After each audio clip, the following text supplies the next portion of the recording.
if we can. You know, when Iraq kicked off 25 years ago or so, a lot of people said, well, Iraq has oil.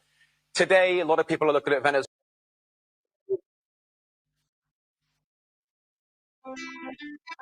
Yo, les gars d'Abidjan, le plateau à jamais.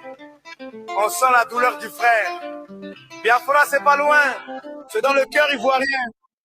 On danse pour la liberté. On crie pour l'indépendance. Avec Zouglou pour Biafra. Abidjan, on sait ce que c'est la lutte pour respirer libre. On a dansé sous les balles, on a pleuré pour notre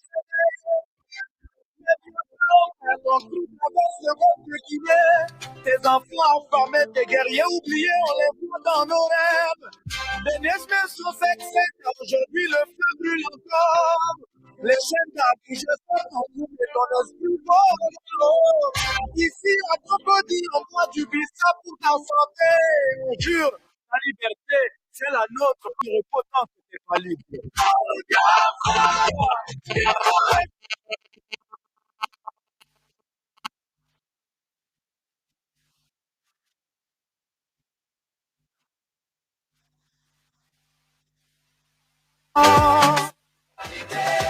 All together, on danse Zouglou pour toi, frère. Biafra debout, l'Afrique unie. Pas de maître, pas de peur. Biafra, libérez-le maintenant. Hey,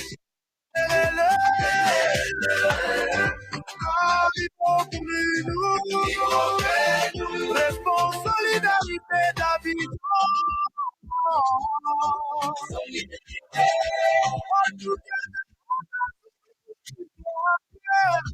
Pas de l'Afrique unie, pas de maître, pas de peur. Biafra, Biafra, libérez-le maintenant. Hey, les politiques gardez la gauche, ouvrez les yeux, arrêtez de mensonges. Biafra de sa terre, son drapeau rouge, son soleil qui brille. On a vu les massacres, les eaux blanchies dans la forêt, mais comme nos héros de Sankara, on dit non à l'oppression. De 13 villes au marché, on porte ton maillot, les taxis klaxonnent, Biafra libre, les maquis chantent ton nom.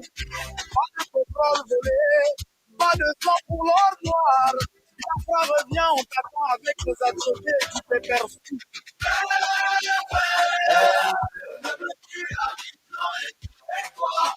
On marche ensemble. Ouagadougou et Niki.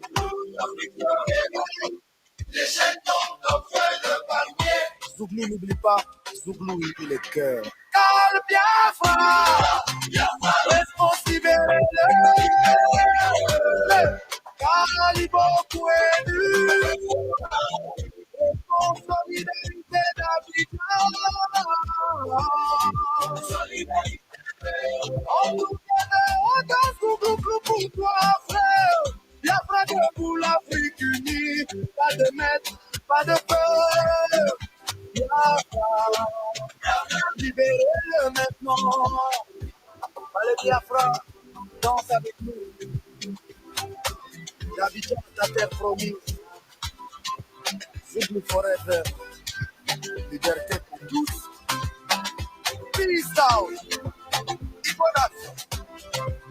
On est là.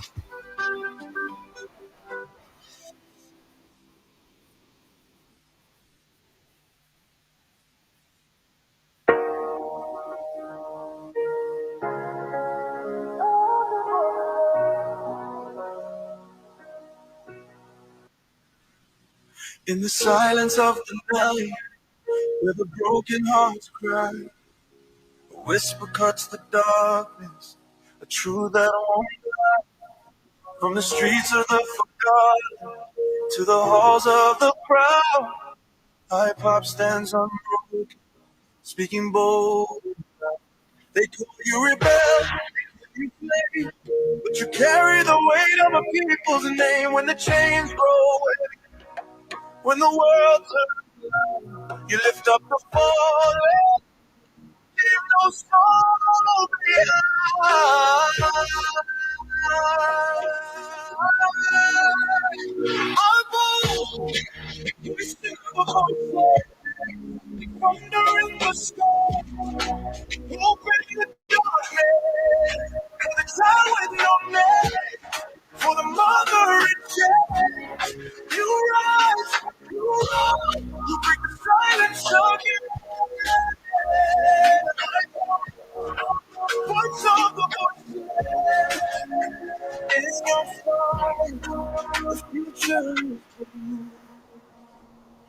They try to bury your story, drown it in light.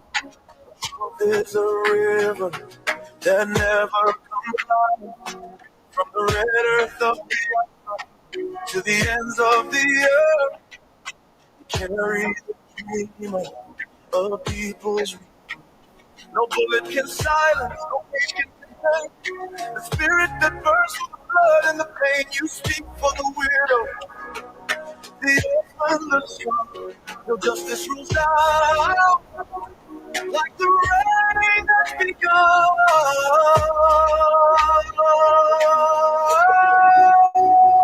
My power, the voice, fire in the storm. Open the darkness for the child with no name, for the mother in shame. You rise, you roar, you bring the silence again. I know, voice of the voice in your mind. The future is born. Be quiet. You say we are the storm. You said surrender. You said freedom is our form. I call of the voiceless through the night, far across the sea.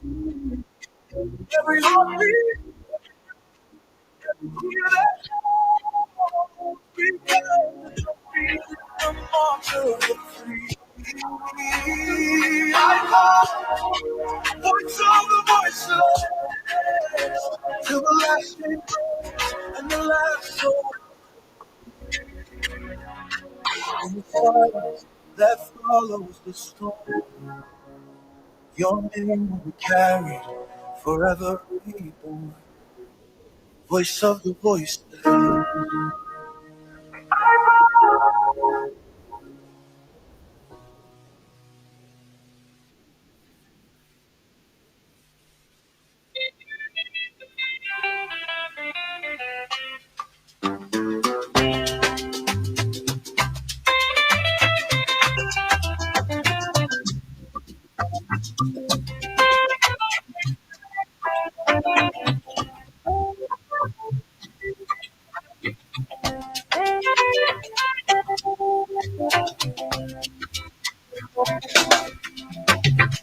From the gates of Kumasi to the shores of the Gulf,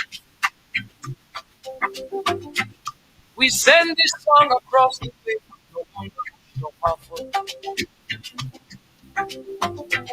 January 67, in the cool of Muriel. Go on and Ochuku sat down for the nation would be fed. Federal structure, Roma central change, restructure or perish. The accord made plain.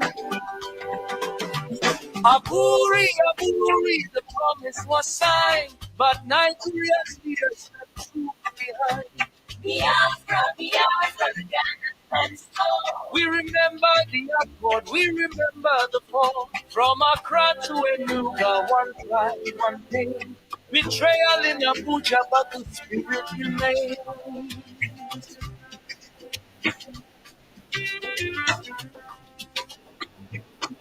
They flew back to Lagos, the ink barely dried. Then the decrees came rolling on its every line. Decree 8, Decree 14, the regions erased. The accord torn to pieces, the people displaced. Blockade on the airstrip, starvation they blazed, while the world clapped politely at the massacre made. Aburi, Aburi, the vow was betrayed by the men in the village who feared being swayed. Biafra, Biafra, 3 million goals, much where the sun hasn't set. From Tamale to wine, one blood, one king. Rise up, Biafra, break the silence again.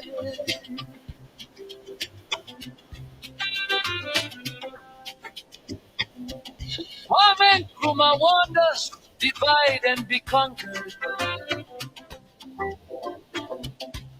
The British through line, they said no victor, no vanquished, yet the brave still grow. While oil pipes blow north and the truth lies low. But memory is a market woman. Never forget a debt. Aburi still echoes in every drumbeat. So let the thunder go thunder, let the fun come from road. Let every church or driver bless this from Cape Coast to Gulf Shore. We sing for the children who never came home. For the mothers of Azaba, for the trees never sown. Nigeria's betrayal is a wound in the night, but Ghana's black star shines a path to the light. Aburi, Aburi, let the world now hear. The accord was murder, but the truth will disappear. Ghana walks beside you. Have no fear from the black star gate to the rising sun flag. One people, one struggle till the betrayers gather.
Some bricks, somewhere.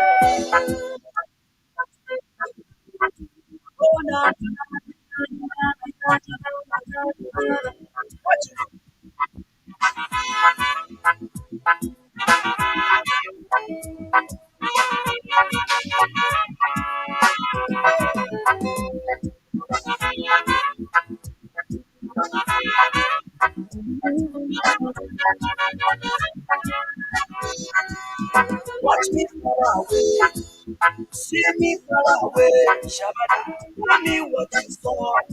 I will show you what I have. Because I have myself, oh, did say I'm defense. Make you watch my back. Now wait till you can see. But then you have to send to go like to pretend. Do not run away. That is why I say, that is why I say, that is why I talk. That is why I say, that is why I say, that is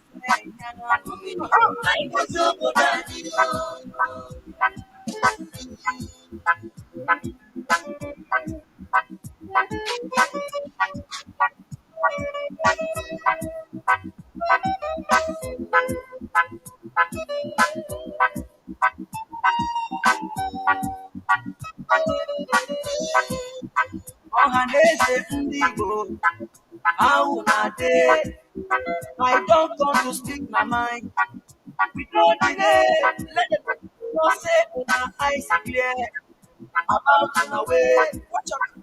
Anything they happen in that country. So some people trouble up on people every day.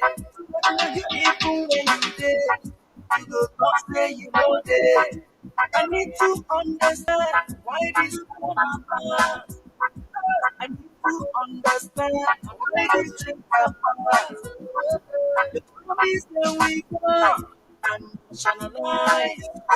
The promise we will live on and no complaints. Watch me far away. Watch me far away. See me far away. Tell me what you saw. I will show you what I want. Because I have my soul. And you say that defense.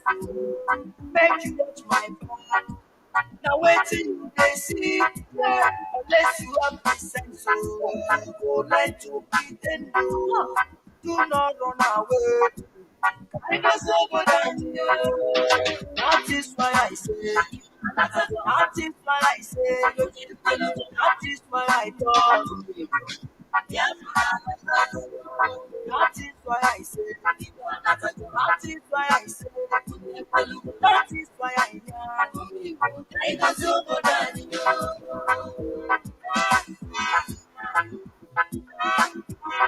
Someone. Ta ta ta.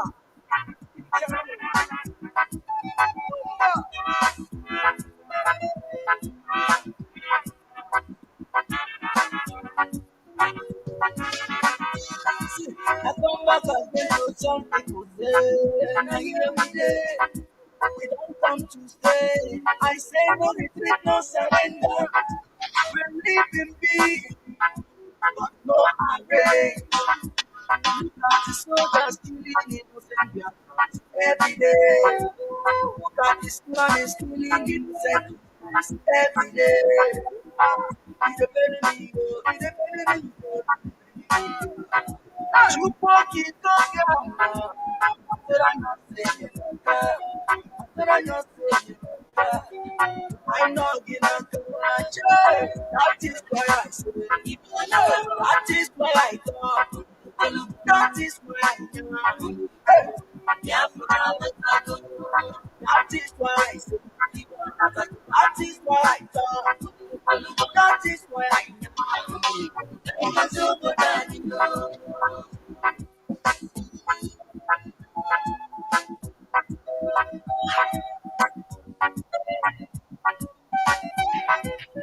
Mazi Nnamdi Kanu, Mama Dikewa, Biafra niile, isi gị gaba n'ihu, onye aka ya dị ọcha, welite na-eme, onye nna ya na-eju n'ohi, Chukwu agbawa aja, you are whiter than snow, okwu gị bụ eziokwu, we stand where you stand, we stand no secret trial, onye Chukwu, Excelency, Osuki, Mahamadike, no secret trial. Prophet Yahweh's young, Osuki, Mahamadike, Osuki, Jisike, Yasus, Ejike, Osuki, Ande Bije, Noeli Beneme. We live in Africa. We live in Africa. Yes, one name, Victor, Chimesi, Okorochuku, one next one television, London, Austin to seek, and I have working as one more Biafra, getting the Nova, Asiki Gabaninu, no secret trial. No secret trial. No secret trial. No secret trial. Hey! Watch me far away. see me far away. Tell me what you saw. I will show you what I have. Because I have myself. Oh, say na defense. Oh, make you watch my back. Now wait till you they see. Yeah, unless you have the sense. Oh, you go learn to pretend. Oh, do not run away. I know somebody. That is why I say. That is why I say. That is why I thought. That is why I say. That is why I say. That is why I am. That is why I say. That is why I say. That is why I thought.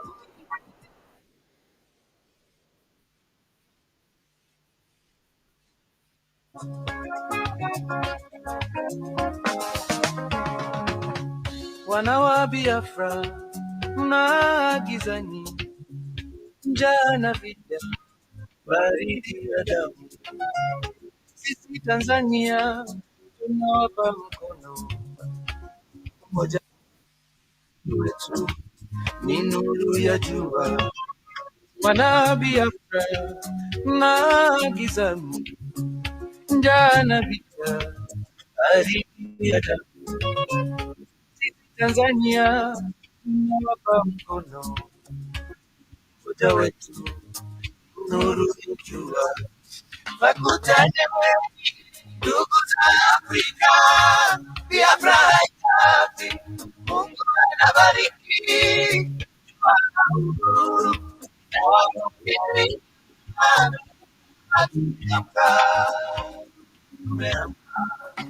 Wakutaneni ndugu za Afrika, Biafra haitaki. Earlier that the bandits, the terrorists, needs convincing, and we all know the havoc they've created, in the society in Nigeria. They've raped women, they've killed lives, they've destroyed properties. So do we really need, do the government really need to convince these terrorists at this point? Because we've seen the cases of repentant Boko Haram, we've seen the cases of dialogue. So is convincing what is needed from between the government and the terrorists right now? Okay, sorry, please to cut you. You see, the former governor of Bauchi State, Yuguda, was able also to go with his government delegation into the bush, and they met more than 5,000 bandits. We are all complaining. Those who have lost their parents, those who have lost their brethren, from our hostility too. So when you say they have killed, yes, I know they have killed, and it's right to kill anybody innocent. This is absolutely an ambitious thing to do. We don't suppose that. But you see, if you know their psychology, they are on a revenge mission. Everybody knows the herdsmen, especially the Fulani herdsmen. They don't just attack people. We have been living with them for centuries. They don't attack people without any cause. So what I think government needs to do is to really bring them up together in a unison and in a holistic form so that there is peace. And they are ready for that because if you call them for peace, they come. It's not like the others, like IPOP. The government has been trying to dialogue with them. They still refuse. They are still behind creating separate states. They're secessionists. Besides being terrorists, they're secessionists. Well, these people are not secessionists. They want peace. They call for it.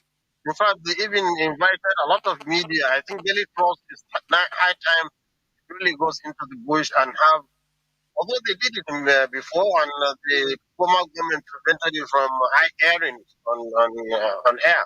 So why is government afraid of listening to these people? They just want to demonize them and give reasons to come in and divide us and cause mayhem in Nigeria and divide the tribes, like what's happening in Sudan now.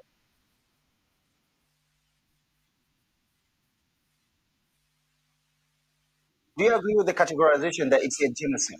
I actually, when I look at the damages, when you look at the total number of the people that have been killed over time in Nigeria, and they are killed defenseless in villages, sleeping in their homes, then what can you call this? For God's sake.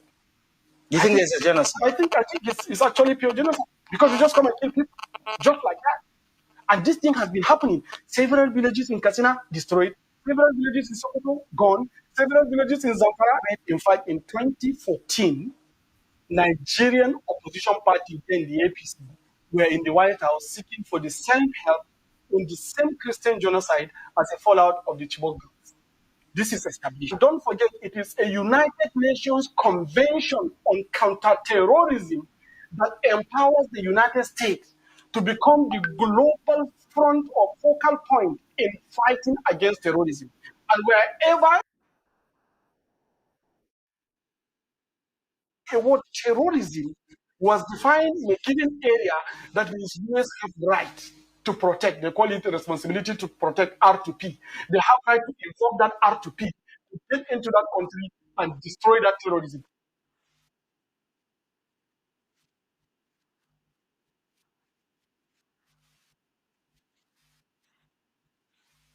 Christian, there has been no denying that, oh, there was no Christian, there has been no genocide on Christians. If we want to begin primarily, my brother, here is Leah Sharibu since 2018. Of 113 captives. Like that, she was singled out because they wanted her to deny her faith. They refused to release her till date. What happened to Deborah in Sokoto College of Education, who thanked God online for enabling her to finish her exam as any Christian would have done? They stoned her to death in this same country. And even lawyers were trooped out to say we will break out from MBA if we will not allow us to defend the people who stoned her to death. No one is in detention. Nobody has been prosecuted. What happened? Wow. It was this same Reno of mockery who found out when there was a Reno of mockery. He was one who found out. Join me in that very critical conversation today. I have the former managing director of the Guardian newspaper, who is going to be a columnist, Mr. Martin. Mazi, how do you read, the way people are talking about Mr. Trump's intervention? What's your own reading of it, and what do you think ought to be the right perspective? I am worried as a journalist that in this time and age, when social media has democratized access to information, that people are using the same media to deny reality. And people are exaggerating what the President of the United States has promised to do. He only promised to help us deal with terrorists who have been dealing with Christians in this place. He didn't say in any tweet anywhere that he was coming to invade Nigeria for anything. I don't think so. But the people are now using the media to say, oh, he's interested in our oil. It's an economic issue. Why did he want to do it? They did this one in Libya. They did this in Iraq. They did this in, why is he interested? And he has failed. And they are using the same media to get even some people who have become crisis merchants in Nigeria to be using misinformation and disinformation. And they are making us to believe that we do not like the president, that they are targeting the president. No. This problem began long before even 2009 when Boko Haram manifested. It began before that. But since that way, it has become an international dimension. So many things have happened that people are now denying. And people denying that, oh, there was no Christian, there has been no genocide on Christians. If we want to begin primarily, my brother, here is Leah Sharibu since 2018. Of 113 captives. Like that. She was singled out because they wanted her to deny her faith. They refused to release her till date. You attended so many media security meetings, even under Buhari. Where I asked this question more than 5 times. Where is there? They have been promising. They left her because she's a Christian. We heard that she's given back. Her father is still in the police force. Wow. It was this same Reno of mockery who found out when there was a Reno of mockery. He was one who found out about the identity of my father. He's actually from Adamawa State, a Christian from Adamawa State, standing in Yobe State. And the mother was there who had been, the President Buhari promised, the mother promised everybody that she will be released. It's still not released. Nobody knows her whereabouts. What happened to Deborah in Sokoto College of Education, who thanked God online for enabling her to finish her exam as any Christian will have done? They stoned her to death in this same country. And even lawyers were trooped out to say we will break out from MBA if we will not allow us to defend the people who stoned her to death. No one is in detention. Nobody has been prosecuted. What happened? So many things have happened like that. Why are there so many people? We want to deny that we do not have IDP camps. There are so many of them in this Abuja. So many of them in the places, 2 states that they have targeted, Benue and Plateau, Christian dominated. You know the place of Jos as the capital of Plateau State, even in Christendom here. You know that Benue State too is Christian dominated. Why do terrorists target Christians in that place? Why do they allow? What happened to all those people in IDP camps? Preoccupied their natural habitat, the place God the Almighty gave them to live. Why can't they return? Who are the people occupying those places? So this thing is so complex, but as a journalist, we are not allowed to do contextual reporting of all these things to bring out facts of those people, the villages they have destroyed, people they have killed. There are videos of pregnant women they have killed.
Good morning, good afternoon, good evening, and good night, great Biafrans and lovers of freedom. This is Radio Biafra House of Service coming to you via the House of Radio. My name remains Mazi China Nworu from the province of Biafra, and we are here live and direct. Today is the 8th day of November 2025. Tata Bo Obochenkwo. Therefore, I invite everybody I invite Biafrans and lovers of freedom from all walks of life in order to invite their friends and well-wishers, even their siblings and enemies, please, to draw nearer to their listening devices because the hour has come. Today, all of us know the program. Therefore, without taking any much time, I will hand over the microphone to Mazi China Nworu in order to start by addressing us and telling us what we should know. Please. Mazi, please, over to you. Can you hear me?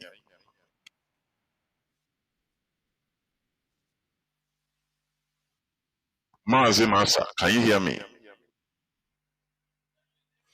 Mazi Nasa, can you hear me?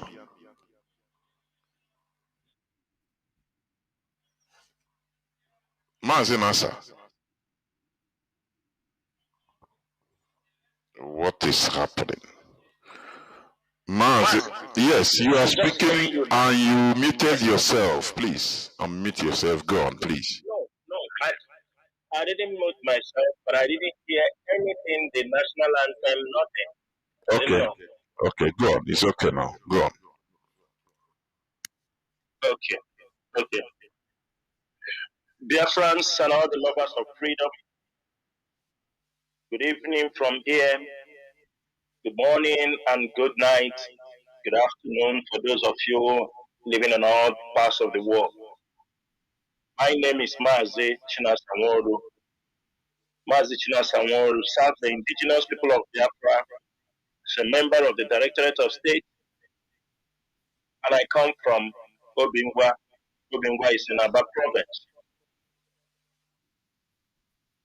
Today, I have come onto this radio Biafra. Today's date is 8th of November 2025.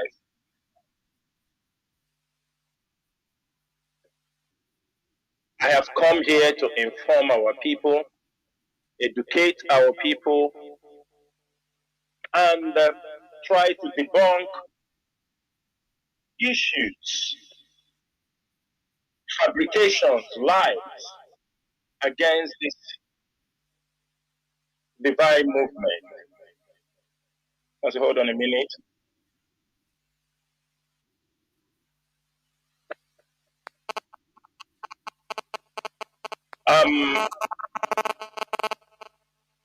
As every one of us know what is happening in Nigeria presently, and also the tension brewing up within our region, there is a need to speak to our people, and that is why I'm here tonight. This is also a clarion call for people to wake up. People must wake up, our people must wake up for what is about to come. There is something people have to know. When there are serious issues like what is happening in Nigeria now, what the government will do, or what the government normally does, is they will try to calm the tension to avoid exodus of people from one region to another,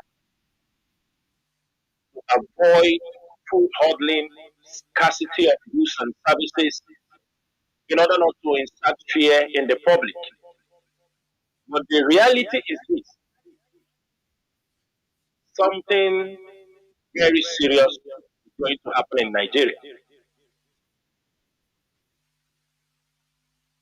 And in any way, the indigenous people of Biafra, our duty is to protect our people, protect our region. And we must be consistent in whatever we are doing. We have come a very long way. IPOB have learned a lot on this journey, especially those who have been able to endure, who have the mind to make ensure Biafra is restored. Not those who speaks from both sides of their mouth any moment they need some fund or any moment fund slips into their pocket. The IPOB leadership have been very consistent in what they are doing. We have been very, very determined. Like before this program started, I heard where Gumi was saying that the bandit, the Fulani terrorists, they always open for discussion. When you speak to them, they listen. But IPOB doesn't listen. They just want only that separation from Nigeria. I think some of you heard it at the beginning of this place. Disintegration of Nigeria is our target. That is why all of us are here. That is why Mazi Nnamdi Kanu called us. And we all wake up from all parts of the world. It is a divine mission because it is impossible. The time we came at the right time. We came when social media was taking place, and we have taken advantage of the social media to advance the cause for the restoration of Biafra. But one thing I want our people to know, day before yesterday, the leadership of IPOB have sent out a memo encouraging and urging our people living in the northern part of Nigeria to make hay while the sun shines. This is not the first time we are calling our people to return home. This is not the first time we are making such statements. Continuously, you have made this call.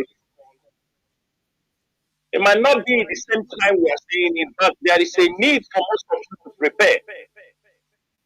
It is not going to be business as usual. The world have heard what is happening in Nigeria. The world have got the reports of things happening in Nigeria. And IPOB played a very important role to let the world understand what is happening in Nigeria.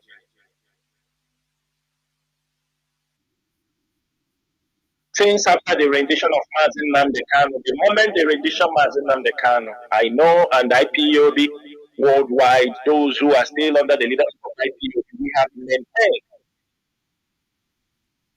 in a war strategy, which we know we are in a war situation with Nigeria, there is no permanent strategy. Your strategy must be flexible. You don't apply a strategy twice so that the enemy will not decode you and give you a devastating blow on that strategy. That is why when Mazi Nnamdi Kanu was rendition, we pull up the sit-at-home strategy to make sure that it's brought to court. But along the line, it was bastardized. And we tried our best. When we found out the government and the people, some internal infiltrators, want to use it to make money, we changed the strategy. And could it be we didn't change that strategy, IPOB will not be here today? We will not be here. Most of us might have been in jail, most of us might have abandoned this struggle, but it's because it is a divine mission. Every one of you knew how we fought in the last 3-4 years. Let me say 3 years until the arrest of this Eperima in Finland. Every one of you knew that. Ask yourself, had it been IPOB did not stand to defend the image of this struggle? Today, America will label you as a terrorist because that is what Nigerian government was looking at. Most of you were there when these criminals were promoting people going to the churches to attack churches. They were writing letters to churches, and we were screaming. We told you people, this hand is not ordinary. Go to Enugu, go to Osun. Many places, pastors, they cut pastors trying to, and we were shouting here, we are screaming, calling them by their name, because we know these are Nigerian agents. Because in Nigeria, they lie as if it's happening in the north, so shall it happen in the south, so that nobody will have any excuse. One thing our Igbo people have failed to understand is this: that if Nigeria pushes you for a crisis in your region, because they already knew there is crisis in the north, in the middle belt, Boko Haram. So what they wanted to do is to make sure the southeast, the southern region, is also engulfed with crisis. So when you talk, they say it is everywhere. Crisis is everywhere. They want it everywhere. They want crisis all over in Nigeria because this is their business. It's a multi-billion business for them. And many of us fail to understand that when there are crises, when there is any crisis in Nigeria, happening in the north, in the south, or in the west and the east, the west and the north, they will team up together. And they will intensify their propaganda on the southeast. Anytime there is crisis in Nigeria, the north and the west, they team together to make sure the southeast will never break. Make sure, because they know the way we think. They know we are not highly disciplined and sophisticated. The moment they start the propaganda, most of you fix your bag, you start to blame your brother. Most of you have never come home for over 20 years. You have never invested in Biafra land. You have never done anything in Biafra land. But the moment Mazi Kanu was renditioned, the crimes started in the southeast in our region. You see them speaking loud. I would have invested billions in Biafra land in that region because of IPO. That is why I cannot invest. But the person saying this had never before the coming of IPO done anything in Biafra land. The person who is in Lagos talking this nonsense just have a home built in his father's compound and they walks away. The governors who were not building roads for all these years, imagine Abba, how Abba was looking for.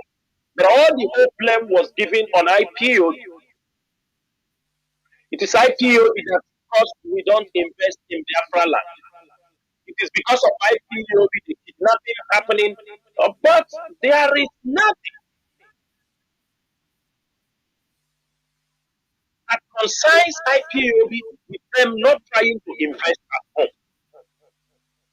Abba, the roads in Abia State have not been built for over 20 something years. And people fail to understand it is this agitation that have pushed most of these governors. When they came in, they know there is no excuse. They know there are people who will call them out. At least we punched their little conscience and they started to work.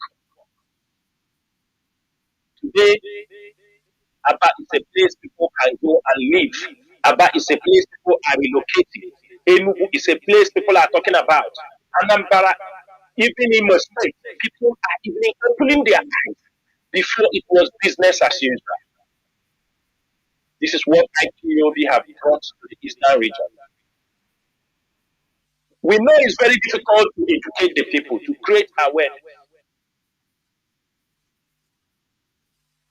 IPOB came, we started to talk about things, the unity of our people. Sometimes people thought that IPOB will continue talking about unity. No. When we raise the awareness, the need for our people, Mazi Kanu started awareness, everybody queued in, and the IPOB continued to create this awareness. And along the line, people pick that topic. There are many Igbo people who have picked up that knowledge, pick up that they became old enough. Because you don't expect IPOB to do everything. IPOB is an institution. We enact policies, we try to bring changes in our place. When IPOB started to preach talk about Ekwere people who they are, and Nyoma Ebanke people. When Mazi Nnamdi Kanu told his palliatives, he never denied any one of them. He gave palliatives during the COVID up till Ebanke. When IPOB leadership was distributing crops last year to encourage people, 275 local governments down to Ebanke, down to Cross River, we distributed all these things everywhere. We never count anyone out. We know our people. We distributed in Benua, in Kogi, the Igbo communities, in all those regions. And along the line we are doing this thing, there are young people, there are people who, what IPOB is doing have given them the courage. Today, they have gone very far, preaching the unity of our region. From Ebanke to Anioma, to Land, to Popo, the message are moving. The gospel is spreading. Sometimes it is not in our, this leadership, it is not in our making to come up to take, because we have not gotten to the destination to take credit of anything. But everybody who has played one role or the other trying to make peace and bring the region together, all starting from IPOB.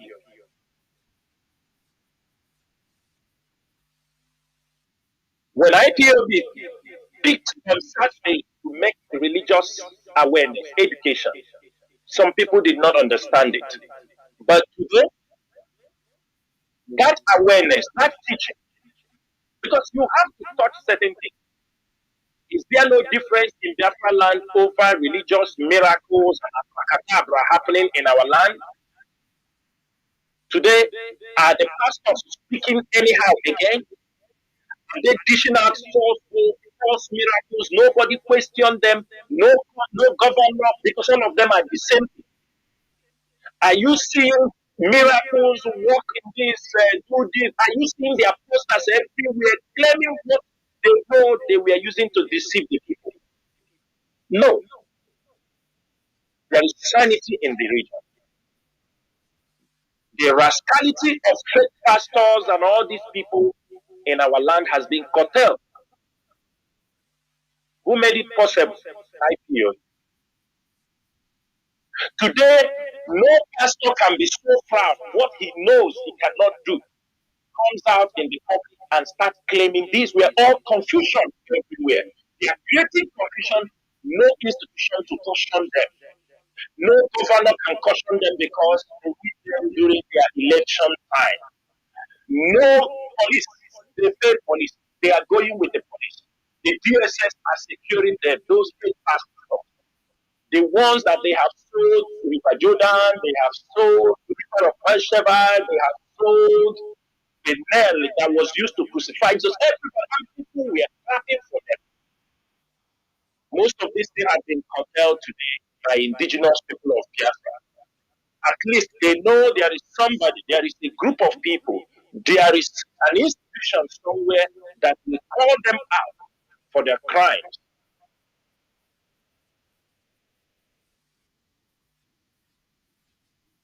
When these issues were going on, nobody will doubt there are no controversies. There will be controversies. You will be bullied. You will be called names. But at the end of the day, the results are showing. Today in Anambra, did any of you heard anything about election? Because we have made sure we found out that these people love Christ. And what they are all waiting for is just for IPOB to make a statement. A statement that we use to unleash terror in our region. And that is what IPOB leadership have denied them this period. Because that is why you found them, they are looking for somebody. The person that the Kanu was rendition, they're looking for somebody who will step up crisis, who will come and they say there will be no election, nobody will do this. And we have done our due diligence. We found out that all these things they used to trigger want IPOB to say something is so that they can use on that cover, unleash heavy foil in our place. That is why you see Soludo last time is trying to call out the IG of police, trying to threaten IPOB when IPOB did not say anything. When IPOB is not even interested in their election. They are trying to stir a problem. Many of you today did not know that Anambra held their election. So far, nobody has been recorded killed. So far, nobody has been recorded beaten. Of course, buying of votes is normal. But in the previous election, days before this election, they will set out to assassinate their own political opponents. They will kill and everywhere IPOB, so that people will continue to say, we don't want this IPOB. I think the election going in Anambra is one of the most peaceful elections. And we have decided in subsequent Nigerian election, if it continues in our place, any politician who says crisis in our region will have IPOB to contest. Because now we understand their game. Just like the other guy from Abia State, Benjamin Kanu, who is threatening fire and brimstone in Abia State come 2027. We are waiting for him if that time will come.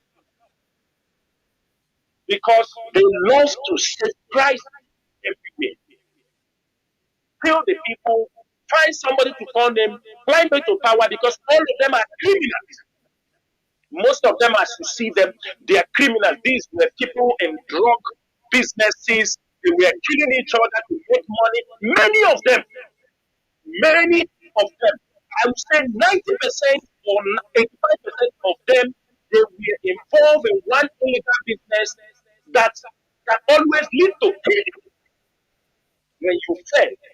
So that is the eye they came into government. They don't know what is dialogue. They cannot sit down and have a decent conversation, and that is why they cannot face IPOB till date. Because IPOB is here. Kumi said that IPOB is very stubborn. They don't know government want to discuss. What are you discussing? If you want to discuss with IPOB after decades of agitation, you must come with something tangible on the table. You are not coming to exchange money bags. If that is what you people were doing with some people, it will not happen this time. If you want to discuss with IPOB, you come on the table with tangible things on the table. Don't think that IPOB you will come and you want to exchange money back and think you have. That is why I cannot come to IPOB leadership. That is why people have died in this struggle. And that is why people must protect IPOB. If you are an Igbo man, if you are a Nigerian, and you are an indigenous person, and you are fighting for, you want to be free, you must protect and support IPOB. Whether you are from the Middle Belt, you are from the Southwest, or you are from the Southeastern region, IPOB needs to be protected.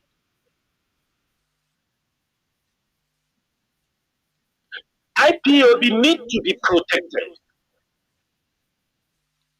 Many of you do not understand what IPOB are doing, what IPOB members are doing for the betterment of Biafra land. And I have told most of my comrades that this battle is not a one-way battle. Sometimes some guys use some words on the street. They say, as long as Nigeria is concerned, we have over 1,000 points to fight Nigeria. And they just witnessed one. All this strategy would have been unleashed long before now. But it's because of how our people allowed the youth trying to disorganize what we are doing for 3 years. At the end of the day, it is not a crime to fight for your freedom. Self-determination is not a crime. But don't, because you want to fight for self-determination, you start to commit crimes against the international law. That means you have crossed that thin line. Those who are leading any struggle must be sensible enough to know the boundaries, the difference between every and every. If not, you will be trapped.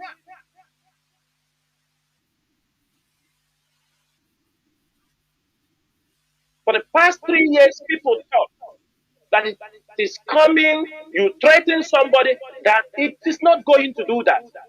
They come out, they talk, they shout, it is not going to offer you. Even if it was working for you at a certain point, when it gets to a certain stage, you change the strategy. After studying and seeing the kind of results your actions are getting you on the table, change your strategy. That is why IPOD need to be protected. The voice of our people lies in indigenous people of Biafra under the leadership of Mazi Kanu. The voice of our people. You can believe that after these 3 years, right theory is still existing. Most of you heard R5 when he came to Owerri. He said IPOB has been defeated. Most of you can go and Google his public. And when he came to Owerri, he was telling them that IPOB has been decimated. They have killed their commanders. I look at him, I said, this man, I thought he's even intelligent. I thought, as national security advisor to Tinubu, that he should know better. That he is fighting people with an ideology. People that have remained in this battle since 1967 till date. And he jumped into conclusion that he has defeated IPO. I am very sure today he has retreated those words. Because anywhere he goes now, they cry IPOB, IPOB, IPOB is the one doing these things. They know they are government. They know the people who are hitting them on the head. They know very well. Today they call us a separatist group. They're not going international to call them a terrorist group, because that is what they wanted to achieve when they were using this criminal in Finland. Sometimes I do not blame all our people. I do not blame those who followed also the criminal. I do not blame them.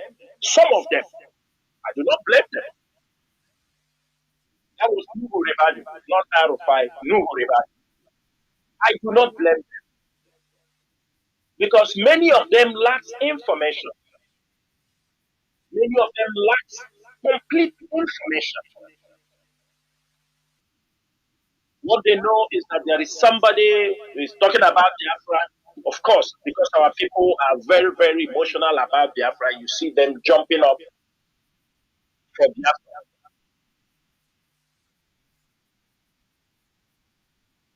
And I can categorically tell you people that to be in the leadership of this great movement, it is not easy. It is not easy. If you see how some of us operate, we have no plan B. Because the moment you have a plan B, that means you have diluted all your hard work. People like me or many other hardcores in this problem, we have no plan B. It's only this plan, restoration of the earth. That's why we know the importance of social media. And we are using it the right way, irrespective of the social media trying to stop us, trying to bar our account so that people cannot have access to our account. These are all these things to slow us. We are not doing this thing. It just we body payment. We bring money from our pocket to support other people to tell them right up. Don't get tired.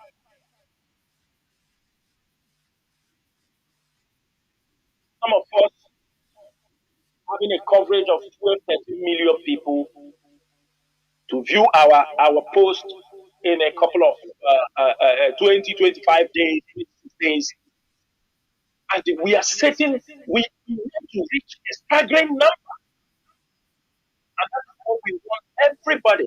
When we are able to disseminate our information, the world will understand. The world will know. Sometimes we have written letters for many years, many government institutions, government authorities. They can't claim they have not seen our this,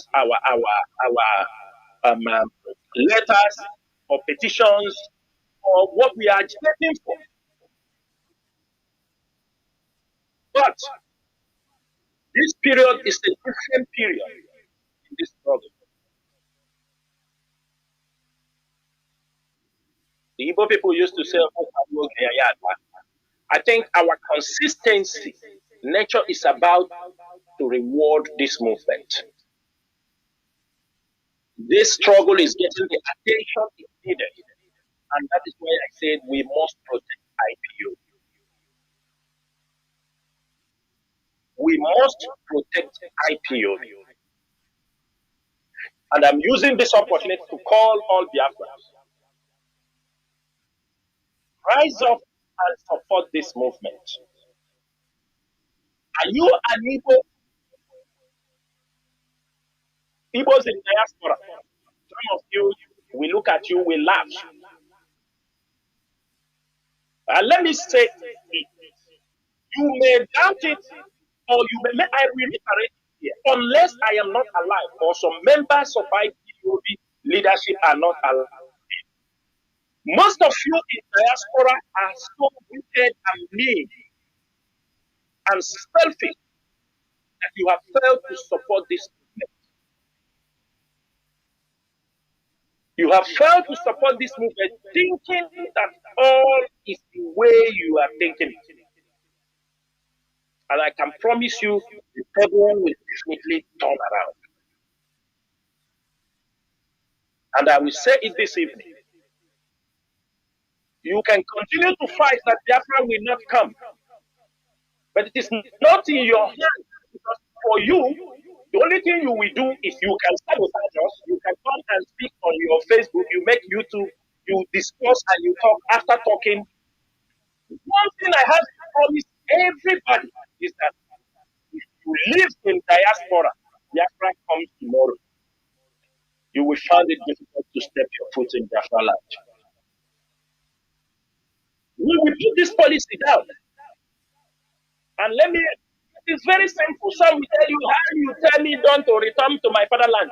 When time comes, that Nigerian passport you are holding, that European passport you are holding, they will tell you you cannot land in the Biafran territory without authorization from the Ministry of Interior or the Interior Department.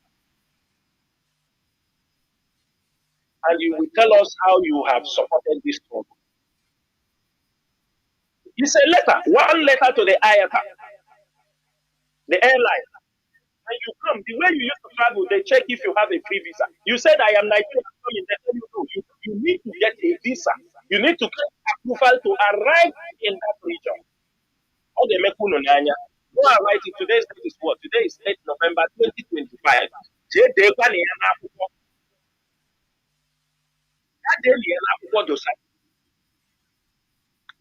Because most of you don't follow how things happen.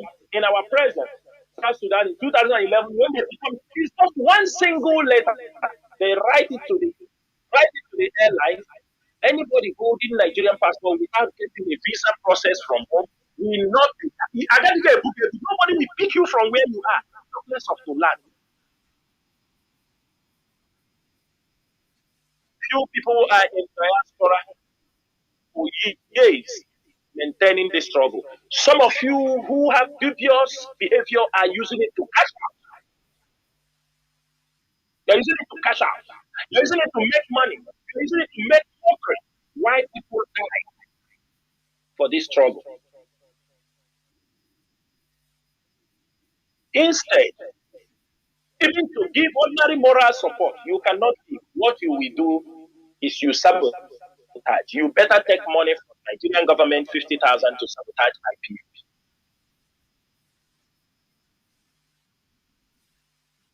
And this is a call for some of you. If you have not been supporting IPO, you wake up, support IPO, support the Eastern Security Network. Because all that we home,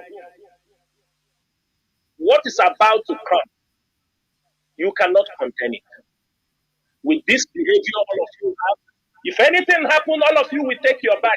Every one of you will start running away. Running away. Just look at what was happening in our road these 4 years. Some of you have given excuse why they run away. And as I can tell you, there are people who left their village for 5 years now, for 6 years now.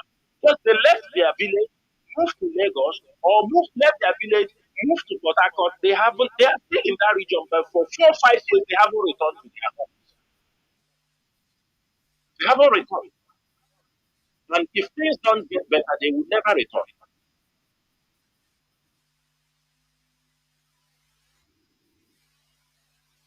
For now, why it is paining you have not returned is because you are not part of this struggle. Some of us are already in exile. We are not in exile that we want it, but that is the sacrifice we can do. And we are not the first people who are in exile. Those being in exile is synonymous with freedom fighting until we get what we are looking for. Biafrans and all the lovers of freedom, in this particular moment, at this stage, Biafra land needs to be protected. I have said this thing on Radio Biafra before. Every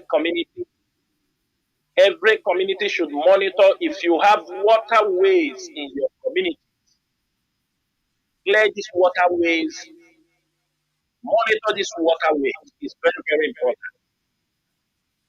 In the communities, monitor your waterways. Monitor the route of the high tension. If you have the electricity high tension that crosses in your area, monitor these routes because that is the route of these jihadists and the Fulani herdsmen.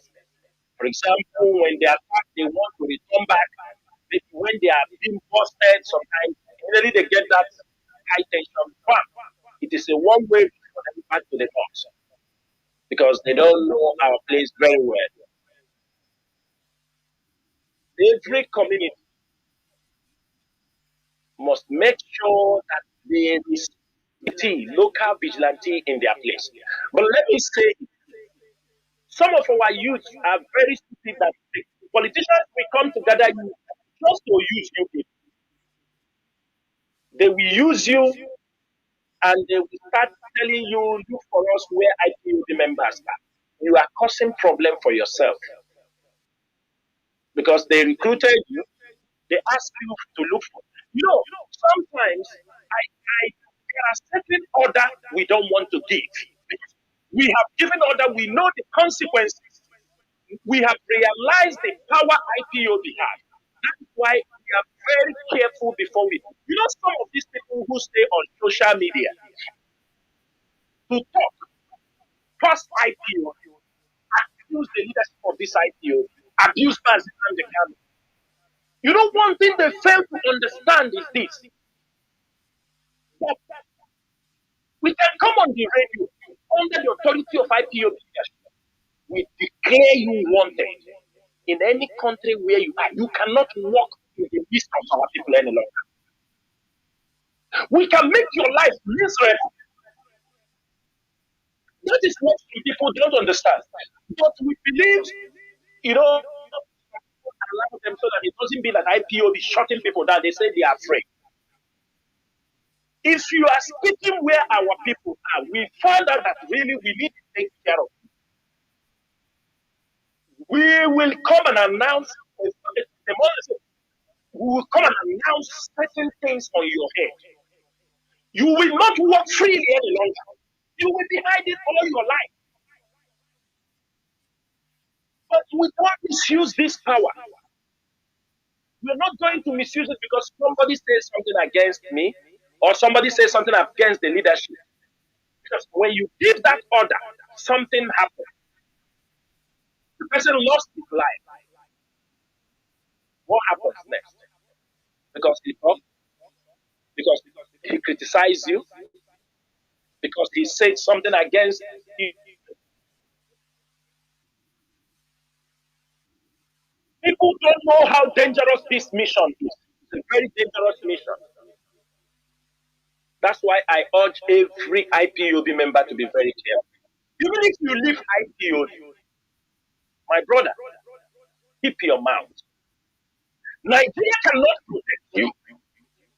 If IPOB come for you, the Nigeria will not protect you. Secondly, if you are going to impress Nigeria, Nigeria will never trust you. It's just a matter of time. Let them use you. At a point, they will tell you, they will call you names. They need you now. Because by next year, I'm saying it here, there are many other people in this struggle that will come out openly to oppose this struggle because of their greed, financial greed, what they want, because for them it's all about money. By next year, the fight will be very severe because if Nigeria succeeds in this battle they are preparing to come for IPU, and we are waiting gallantly. We are waiting gallantly for them. We are making inward into our place. They are planning how to launch attacks against our people. IPOB members are their targets. I have said these things. People are not. One thing is that we, the leadership, can tell you some people when they cut people, some people they keep silent. They don't want anybody to show that people will not know this person has been caught. Maybe they keep the person that person caught. But in IPOB leadership, there is no way. If anybody is caught, if anybody speaks, the report will come to IPOB leadership because maybe he left a father, he left a mother, he have a wife, he have children. IPOB needs to take care. Maybe the father along the line is in the detention, the father can die. IPOB have to come and support, bury the parent. All these things. That is why we can tell you the number of people that are being picked in Biafra land.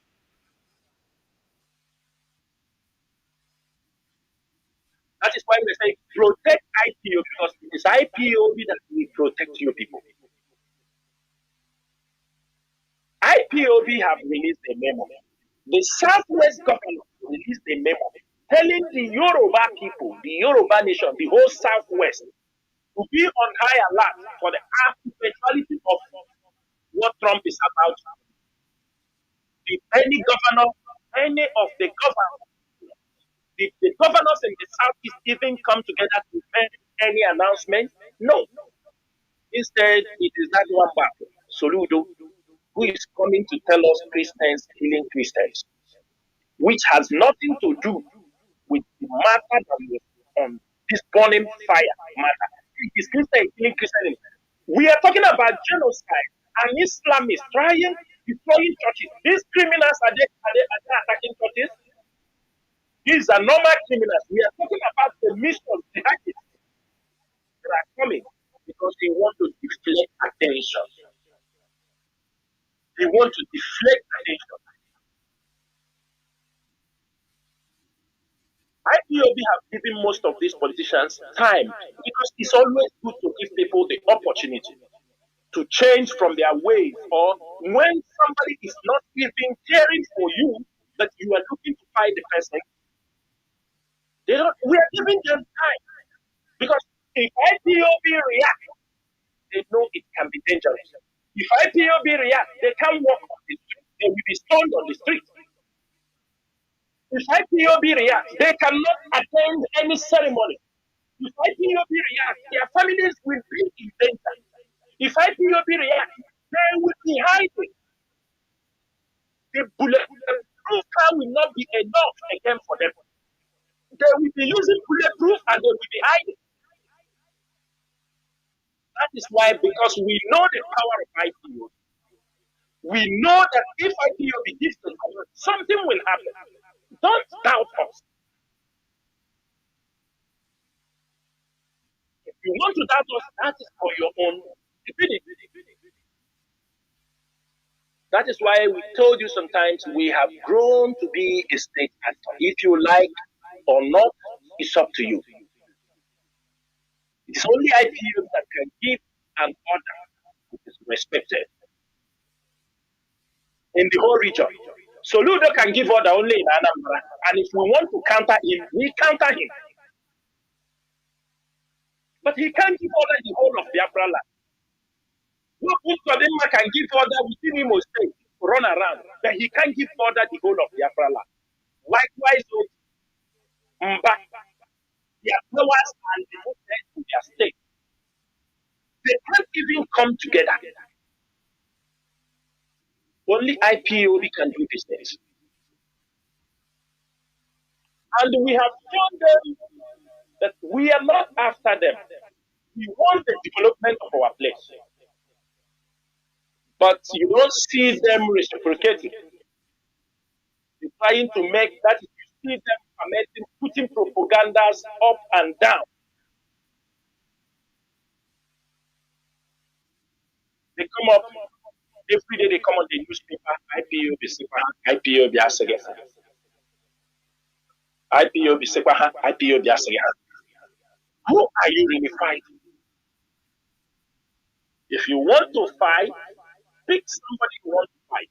If it's China Nworu, say it is China Nworu. Because you are fighting millions of people. You are fighting people that are living all around the world. That they can make your life miserable. That's the people you're fighting. Therefore, fellow Biafrans, what is about to happen in Nigeria, you and me will not have full control over it. The Nigerian government will not have control over it. The politicians will not have. Only IPO that may have a certain power to control certain things that we have in Biafra land. Our borders need to be protected. Remember, as this problem is happening, there are some people who have joined this terrorism. As this order has come, Chad has moved their border. Some of them will be now moving down to the south into the society because they know what is about to come. Today, ISIS have responded to Trump, telling him that this war they are in. Most of you should not neglect all these threats. Most of you should not see these threats and what is happening now as a miracle. It really saddens my heart that you will always see our people. Our people are those who can use. Look at the BBC Disinformation Unit. The same people in 2023 that run a documentary against IPOB. I could remember those days they sent me an email asking me to clarify certain things, and they gave me 72 hours to do those clarifications. But in less than 48 hours, they sent me that email. That email didn't last for 24 hours. They released their documentary and claimed they tried to reach me, that I did not respond. The same disinformation unit, they are out there again. And what pains me so much is that who are they using for this? Who are they using? Nigeria. Two Igbos one Yoruba, and they are all Christians. That's the people they are using. Two Igbo girls, Chiamaka Enendro, Ijoma Indukwe, and the Yoruba girl, Olarunke Algo. You see these small girls that I'm sure they have not even mapped very well. These are the people the BBC is using to counter what is happening in Biafra land. And I'm sure some of them are in UK or they are somewhere. They are the ones that are using to counter what is happening in our place. They call them disinformation unit. Here BBC now, they will see them off. That's where BBC they look for. They will see it. And I'm happy that Trump knows they are fake news and he has reiterated again that BBC they are fake news. We told them what we did to us in 1967 to 1970 with your propaganda, Igbo coup, civil war, denial of the genocide that happened to our people. It won't happen again unless this generation of Biafrans are not alive. One of the most important things we have to know, IPOB have laid a foundation to free our people. The foundation has been laid, and it is our duty to bring it to fulfillment.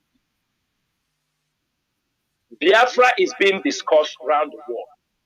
Even Nigerian government have now calling out Biafra, crying for unity. These things are made possible by IPOB. We did not shoot a gun. Now, if you come to the IPOB media, we have made it as a policy. We will project Biafra where everybody will be talking about Biafra. Nobody will be afraid again to be talking about Biafra. That is our target, and we are getting there. We want even the policeman, the soldier. When you talk about Biafra, he keeps his gun and talk about and make argument. We want to bring this issue in the mind and the mouth of every Nigerian, every indigenous people. The discussion is now. The dialogue is now. The disintegration is now. The referendum is now. We want every radio station. Nigeria cannot stop it because the problem is now facing in their faces. Do not listen to those who are trying to downplay what is happening. Don't worry, we are going to do this. How they are going to do it? How are they going to do it? Tell me how they are going to do it. We don't want a couple of years back when we started, Mazi China Nworu started. Sometimes people say Biafra is this thing, is dead. Biafra is that. No. Every movement, every struggle has stages. There was a stage we were creating awareness. We do everything to get attention. Now the attention is there. The world now knows. It is for us to move to the next stage. How do we strategize? How do we pick out things that we can use and launch attacks against the Nigerian government? That we sweep them off the carpet. How? And that is what we are trying. And we are doing. And we have lined them up. We have lined them up. Those they are paying money, who told them, don't worry, I destroy IPOB for you, I do this thing. They are wasting time. People come to you, take money, you give him data, you go and rent house. You go and say, you come out to social media. Nnamdi Kanu is this. IPOB is this. I destroy IPOB. Who are you even challenging? You're challenging who? You are challenging an institution? Or you are challenging an individual? You are challenging Biafra? And the people should know it's only IPOB that can do this job. What about sometimes people say if your politicians have not said anything, they will never say anything. Most of them are cowards. They will never. Some of you say sometimes people come, they take credit, but we don't want to because sometimes they are dragging for validation and because when you see them claiming credit, the next thing that follows, they want to use it to make money. You see what I have done? We need money. We need money. No, I feel we don't claim those kind of credit. Some of you will see your wife. No, Bianca have gone. I swear to in the name of people that as Bianca was given that position because of education, Bianca have never, anywhere she goes, she has never opened her mouth to mention Bianca. She's wrong. Many diplomats have confirmed it that you talk about Biafra. You say this is the wife of your leader, Ojukwu. But we have met her, we have talked. She never mentioned Biafra. She never even thought about it. And some of you on social media celebrating her. You say, oh, tomorrow they come out to take glory of what other people are doing. And I challenge her, let her tell me where she has. I mean, the IPOB through diplomatic means they said he's the minister of foreign. We have met her, but she never in her life, even she can even deny it, that they don't know about Biafra, that woman you see. But some of you are there. Oh, Biafra, you are naming people who don't deserve your credit. To give credit to people who become who give them credit, they go and take. Most of the Igbo politicians are making money, taking position in the name of the agitation. They are making billions. I'm going to crash IPO to give him some billions to come. After that, he go. You see, Ojo Kalo started now. Him and EFCC now. This one also, Benjamin Kalo has come again. Oh, I'm going to do this. I'm going to do that. Touching man, people will say, oh, hey, the politician no, but I ain't no Paruwani. None of them is doing anything for you. However, many of them conspire to make sure that Mazi Nnamdi cannot remain in detention. Forget about all their, you understand me, all this talk they talk. All are rubbish. None of them want Mazi Nnamdi outside. Because for them, some of them are making money. Some of them, because of the Biafra cause, it gave people like Hope who's on to Tinubu inside his bedroom. He gave Hope who's on them access into the Sultan of Sokoto any moment. If you only tell them, oh, it's because of this IPOB flow that is from the report we need to share. Because Sultan of these are what they want to hear. These are what you want to hear. The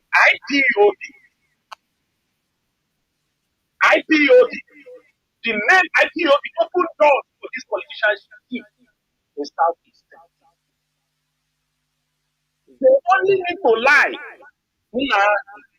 About this IPO people, they are giving me. There is some intelligent report I get from Nnamdi Kanu and these guys are determined to divide. They say, come on, I have it. Immediately, to give them express into their soul. Even if they need to see him in 1 week, they give them immediately. So the same thing. Make off for them. They didn't start it today now. Is it not because of Biafra? He gathered people, they go to Sokoto to go and miss some of Sokoto. And they still continue going. Every one of them go. It's IPO is their market. It's what they use and gain access. You know, people, most of our people go on the 419. Is it I know so? Most of our people, we know how they were you. Many of them are Wayo people. They are Wayo people. So they now open the corridors of power. Imagine some of us, you hear in the newspaper the other day, they talk about hand over. So of you will say, oh, these are billionaire, but they take 400 million from somebody to give him NDDC position, director for NDDC. When they couldn't give the person is asking for the money. For president, they went and returned. Or you have the money. Look at the kind of things people who will be your leader are involved into. These are the kind of things they are involved.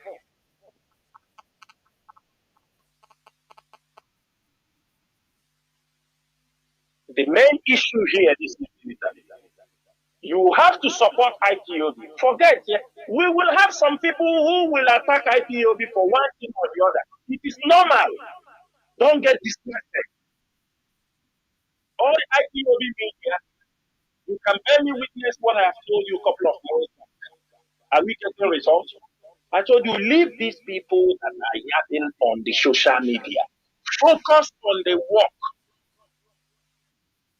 Move to the higher level. Today, what is happening? They have no topic to talk. They cannot match the discussion. They cannot match the geopolitics. They cannot match. They don't even look beyond where they are making that program. The only thing their eye is a phone. After talking, they call the Oga, I don't do this thing. I bust alarm here on social media. Don't worry. That is what they do. The next 2-3 days, person will go lawyer.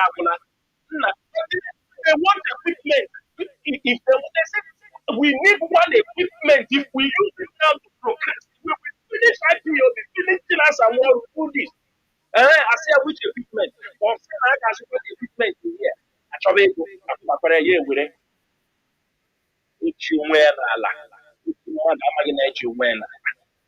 and they come out, you expect me to discuss this. You expect IPO media to put our data through the main work. We go to do those kind of jobs. Most of you who listened to our instructions from January, after Ibrahim was caught, from July, when the Urumi attack happened, are you not seeing the difference? Are you not seeing the difference? Are you not seeing the table have turned around from the Urumi attack? Have you not seen the difference? I have told you people, as long as Nigeria is built by the British, they build it in crisis. They want crisis always.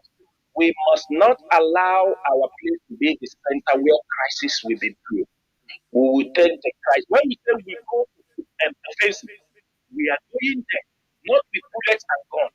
We are doing that with our message. The moment we tell the Hausa people to rise up, we encourage them. We say it's time to rise up. Confront them. They are destroying your name. You come in the east, they stay answering Hausa Fulani. They are killing you. Do you think you are running where? Go and confront them. Today, the Hausa is confronting the Fulani head on. And the Yoruba is somewhere destroying the Igbos. Why the Fulani are coming down? La Kurua or Mosquera, their problem is the Igbos. And for our Igbo brothers who are in Lagos, let me tell you people one thing. But most of you will come back. There are many ways you will come. As Yoruba is attacking you, there are people who will never remain. The government policies that we kick some of you. Buru, that one have it in the back of your mind. What about when they destroy your shop? Because we come and walk and talk to you. Did he build the shop back for you? Do they pay you insurance for your goods that were destroyed? They just come and talk to you with somebody with them. They come. This you understand me, walk around and tell you they destroy his businesses. What over $1 billion in Lagos for the beginning? He can't do anything. If he talks too much, they pay him. Landmark, over $30 million. Obviously, you want to one spare parts. You think they care? You think they care? They destroy your goods if they really want. When people and his entourage, they come. They will fight for Lagos State to pay you people some compensation, even if they want you to relocate. We are living in a country where if they want you to leave a building, 6 months you don't pay rent. If you are living in a country like the countries we are living, they want to destroy this building. 6 months, you won't pay rent. They will tell you, you will live here 6 months. After 6 months, you find your way. If you have a business, they will tell you you won't pay for 6 months or even 1 year, and they pay you some compensation for destroying your business. Some people rake $50,000 depending the size of your business. While at home, you will be in the church. Somebody will take bulldozer and come and rake your businesses, push it down, and somebody will come from Abuja, come to walk around. Don't worry, we have come. They talk. At the end of the day, even if they settle 1 or 2 people who are talking, they give him his money. Or Igbo keep silent, they remaining to leave. Every year, and I will you. If they destroy shop, they set shop on fire. They say from every angle, and you still staying there answering one Nigeria. In your primitive mind is that Biafra region will never develop. But okay, some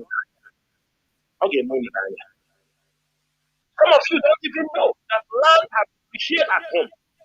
Lands of 5 million, 6 million now are going for 20-something million. Many of you don't know. You can't even buy a land in Biafra land.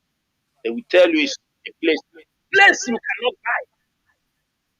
You are in Lagos going to buy at Lagos State. Nobody asks you not to do business outside. But you can't, because you are doing business outside, you run down your own community. You run down your own place. Nothing is happening in Problem will happen to shift business from one place to another. Actually, again, if UPA have not sacked you, you will not go to look for another job in Fidelity or in Tele. They must kick many of you. Some will return voluntarily.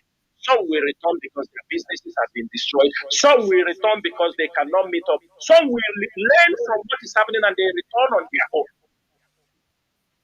All those things are catalysts that will push our people to come home.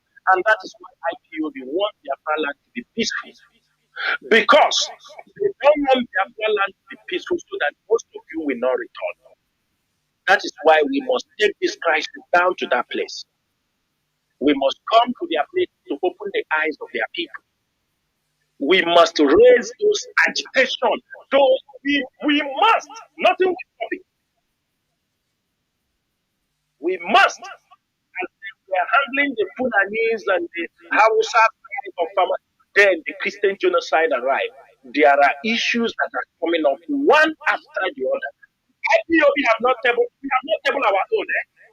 We have not tabled the killings in Biafra land. Because when they kill, they forget. So we keep the record. As they're killing us, some of them have forgotten that they killed people. So now we killed them 300 people that time. They don't know we are keeping the record. Through their publications also, we are keeping the record. Through the court papers, whom they caught. And until today, nobody, they have disappeared them. We have them. And tomorrow, when we compile all of them and give to the society, they start to ask, where did they get this data from? Where did they get it? So when you were killing them, you don't know they were human. You don't know somebody's taking record of those things. Mazi China Nworu, I will stop here on IPOB so that if you have any questions, you ask me before we go over the protection of Nigerian Christians against Fulani and Islamic terrorism. No. There, Mazi. Honestly, something I want to emphasize and add there is the need to support this struggle. Many, as you said, Mazi, there are now many mushroom X species created by mostly in the when you enter some of all these places, you start crying from for some of our people. I was in one today where an Igbo man, listen, an Igbo man was berating, insulting IPOB, saying that he will make sure that IPOB is destroyed, that Mazi Nnamdi Kanu should be killed. An Igbo man. Do you know what happened? Somebody from Edo came up to speak, started defending IPOB, that no, what they are doing is also good.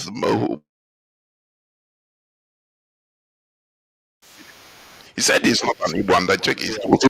So, Mazi, how do we even educate all inform? You know what they continue to say?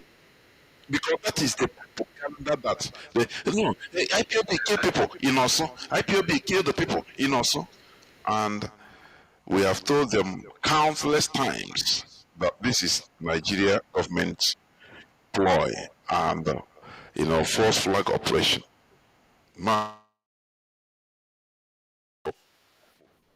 Mostly in the diaspora to support this struggle. If you can also go a bit deep before entering, please. Please. There.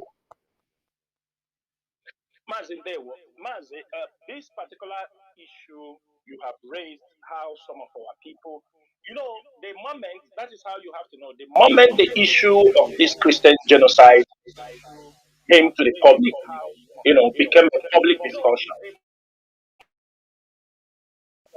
This Christian genocide, the God social media, IPO, kill this person. The person that is doing it out of the hate for IPO.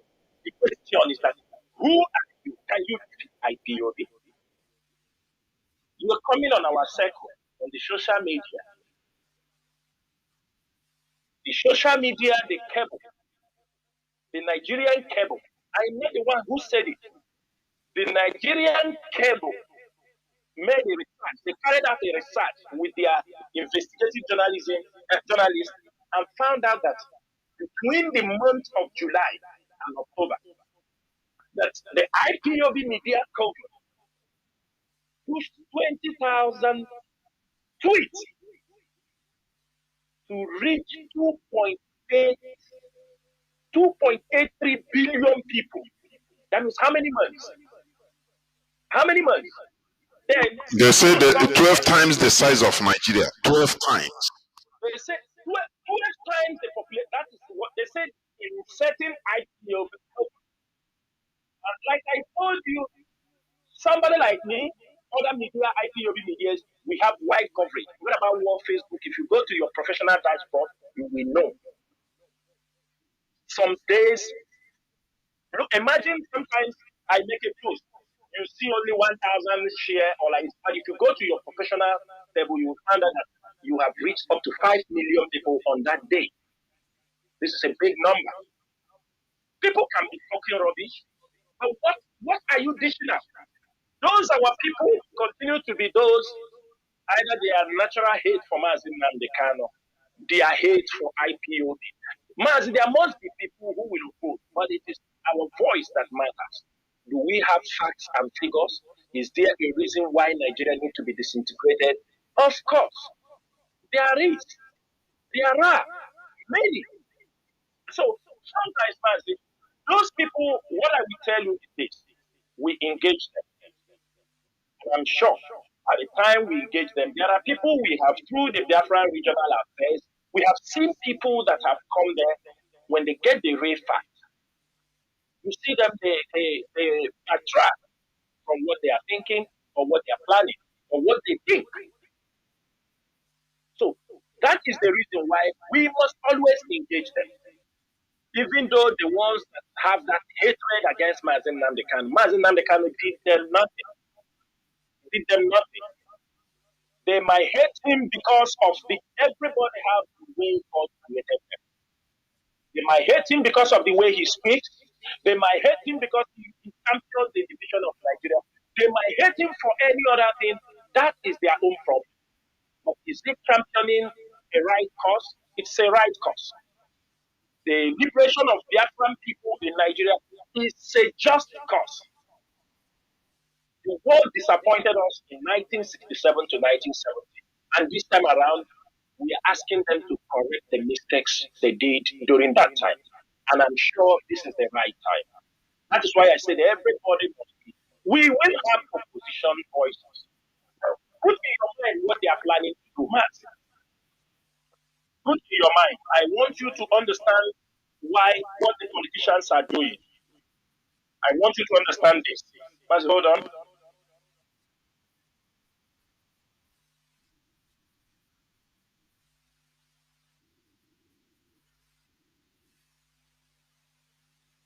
You know, what the politicians are trying to do, they are recruiting people because some of them know Biafra is coming. Some of them know very well that things have changed. So what they do, they are recruiting people they will use to oppose IPOB. So that in case it comes, it will fall in their hands, the same corrupt people. You understand me? The same corrupt people. You know, many of them, if you don't support IPOB, when we are in this point, there is a point we will come to. Anything you bring to IPOB will knock you out. The time is coming.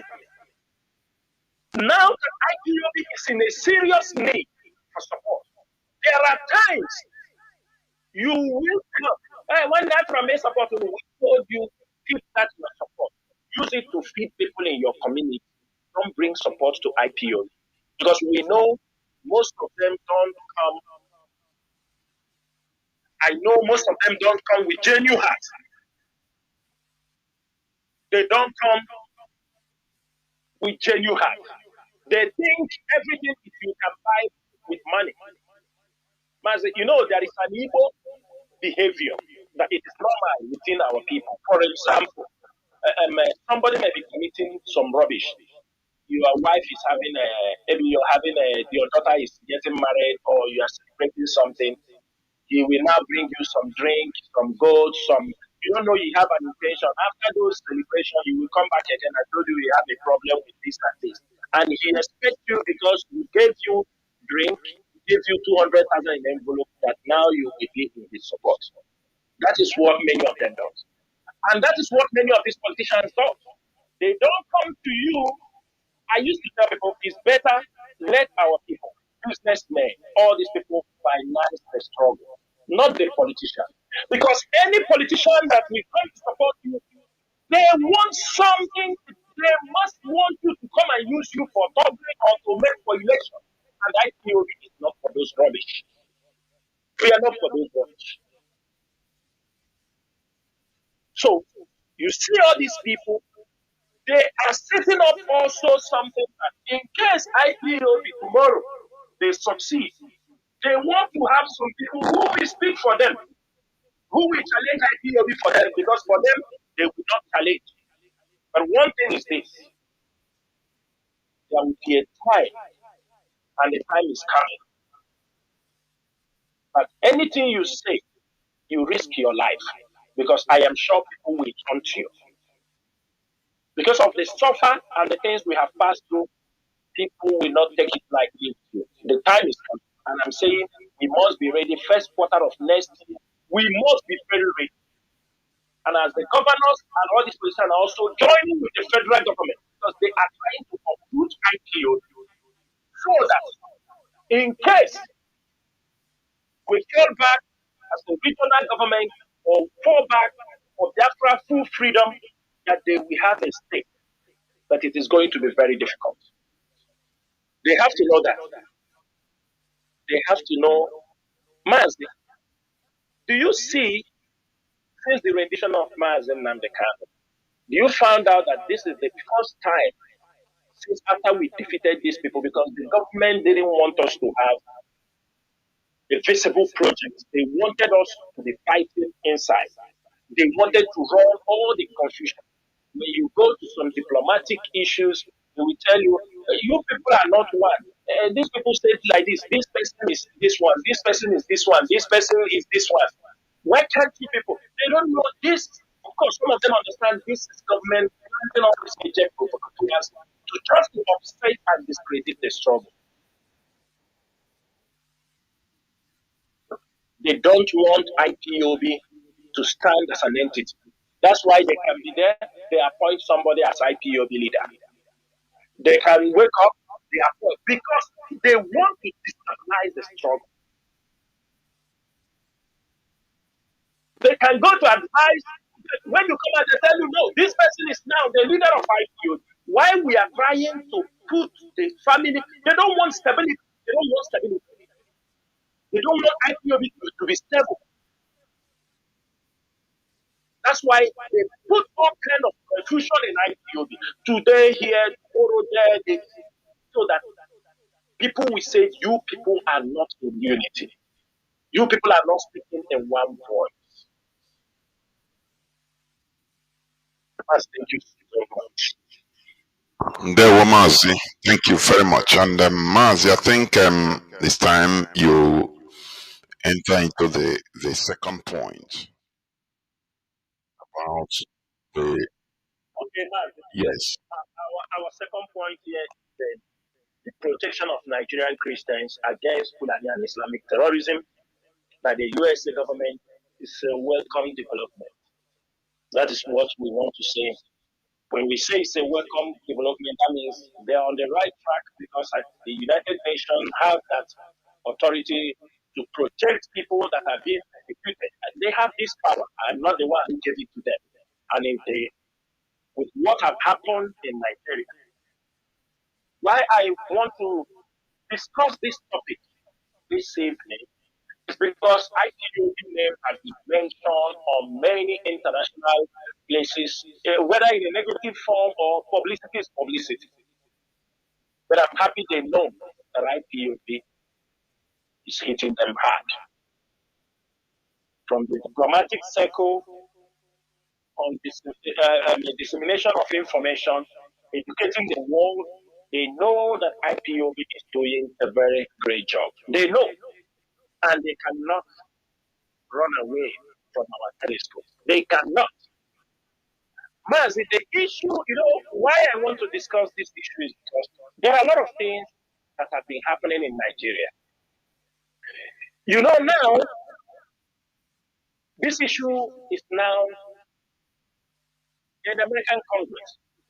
And you see people from everybody coming to talk.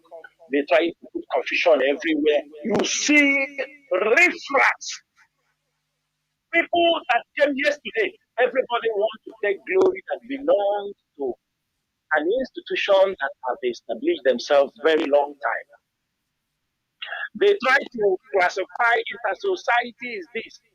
Inter-society was formed in 2008 before IPOB formation. People supposed to know that. Before IPOB formation, inter-society was there. And during that time, when formation of IPOB, we were also using some reports as a legal entity. They used to publish their reports on killings, genocide, killings in the north. At least for me, from 2017, I started to kill reports from inter-society. From 2017, officially. I have them in my email. The reports are there. From 2017, I'm talking when I officially start to document every report I will see in the society release, I will keep it to myself. But in the society report, dates back to 2009, before formation of IPO. And today, some people are running around. I am the one that the government is calling the people. Yes, many people might have handed over this report in one place or the other, which IPOB did. This report is not a hidden document. This report was handed over to the American Embassy in Nigeria, was handed over to the Canadian Embassy in Nigeria, was handed over to the EU in Nigeria, was handed over to the UK government in Nigeria, their embassy. All of them got this report early this year, by January. In Europe, In many countries, many institutions, they got this report. The question there is this, that Nigeria is talking about today. I want Nigerians, those Nigerians who are coming out to defend, you see pastors talking rubbish. Let me ask them, can they define genocide for us? How many people will you kill before it is called a genocide? How many villages do you need to kill? Do you need to destroy before it is called a genocide? How many churches do you need to burn before you can say it that there is a nation, Islamized community, Islamized town? How many villages do the Fulani terrorists have to rename from the indigenous names to the Islamic Emirate names before you know there is a genocide? Because this is what I want many of them to answer. Because when they talk about genocide, right, even before formation of even a society, the killing of Christians have been there. From Metasela to Kaduna, I think I saw a video today which I posted on my timeline. A pastor who said he was the one who conducted a mass burial of 2,000 people massacred in Kaduna, in southern Kaduna. Another one, 300 people. I am asking the Nigerian government, I am asking all those saying there is no Christian genocide. How many people do you need to kill before it will be termed as a genocide? How many? Is there an intent? Most times, when people are kidnapped, these terrorists kidnap, if they kidnap Muslims, they release the Muslims. In most cases, they release them. Some of the Christians, they never. Even if you pay them ransom, they refuse. Mayor Shabi is an example. And I want to say this thing. Some of them making this narrative that not only Christians are killed, Muslims are killed. The Muslims that are killed are those they accepted their Sharia. Those Muslims are being ruled under their Sharia law. So if they cut your hand, it is the law they accepted. If they kill you that you are not practicing Islam very well, it is the law that they have accepted. They enacted this law. Then some of them that are being killed, they accepted this law in the northern Nigeria. Every now and then they destroy businesses, alcohol, shops. They destroy businesses. These people, some of them that are being killed, these are also part of the people who accepted the Sharia law.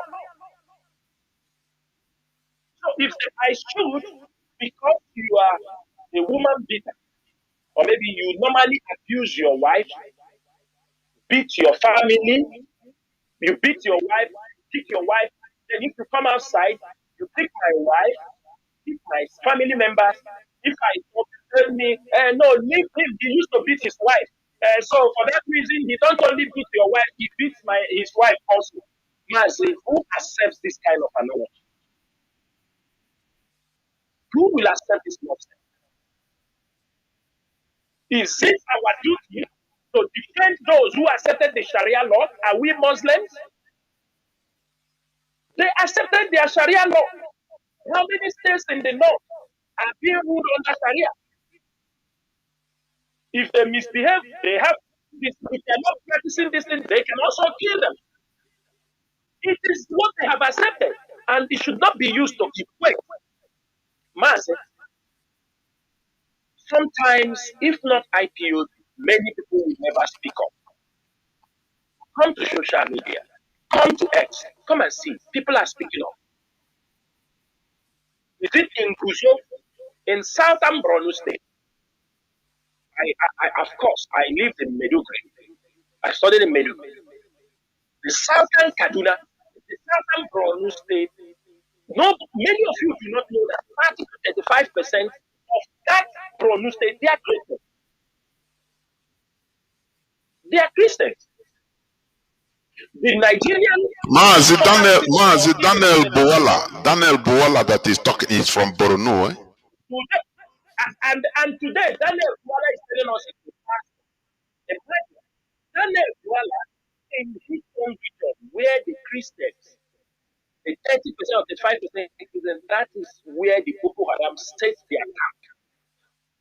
They tell you that 106 churches, 143 churches have been burned down, destroyed, killed many people, communities are burned down. That is where Boko Haram has their headquarters in Borno State. Ali Ndume, was he not a Christian? His mother is still a Christian till today. His brothers and sisters are still Christian. Apart from one of his sisters, who is Diana, who finally changed to Muslim, presently answering Aisha.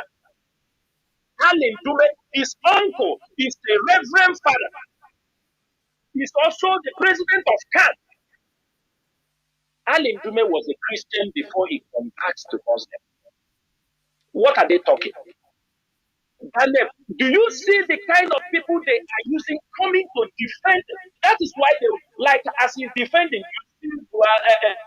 That's why he's in the government, so that he will be the face going everywhere to defend him. Where are the Muslims?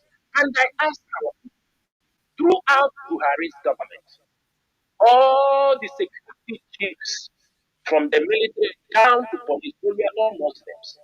So 8 years, people were massacred, people were destroyed. How many of them allowed any of this report to see? They were all being threatened. They are not allowed to say these things. They are not allowed to even talk about what is happening to them. The military, all of them, they are in charge. Then this guy came up again. Tinubu have come. Everybody in his security, and all those leading the whole security apparatus, they are all Muslims. I had Muslims. Everybody was here when they welcomed this Indian preacher, Zakir Naik. This man is banned in UK, in Canada, in Sri Lanka, in Bangladesh. He's wanted in India.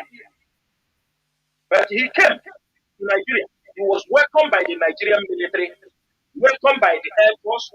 When he was addressing the Nigerian Air Force, he called them, he addressed them as a Muslim Air Force.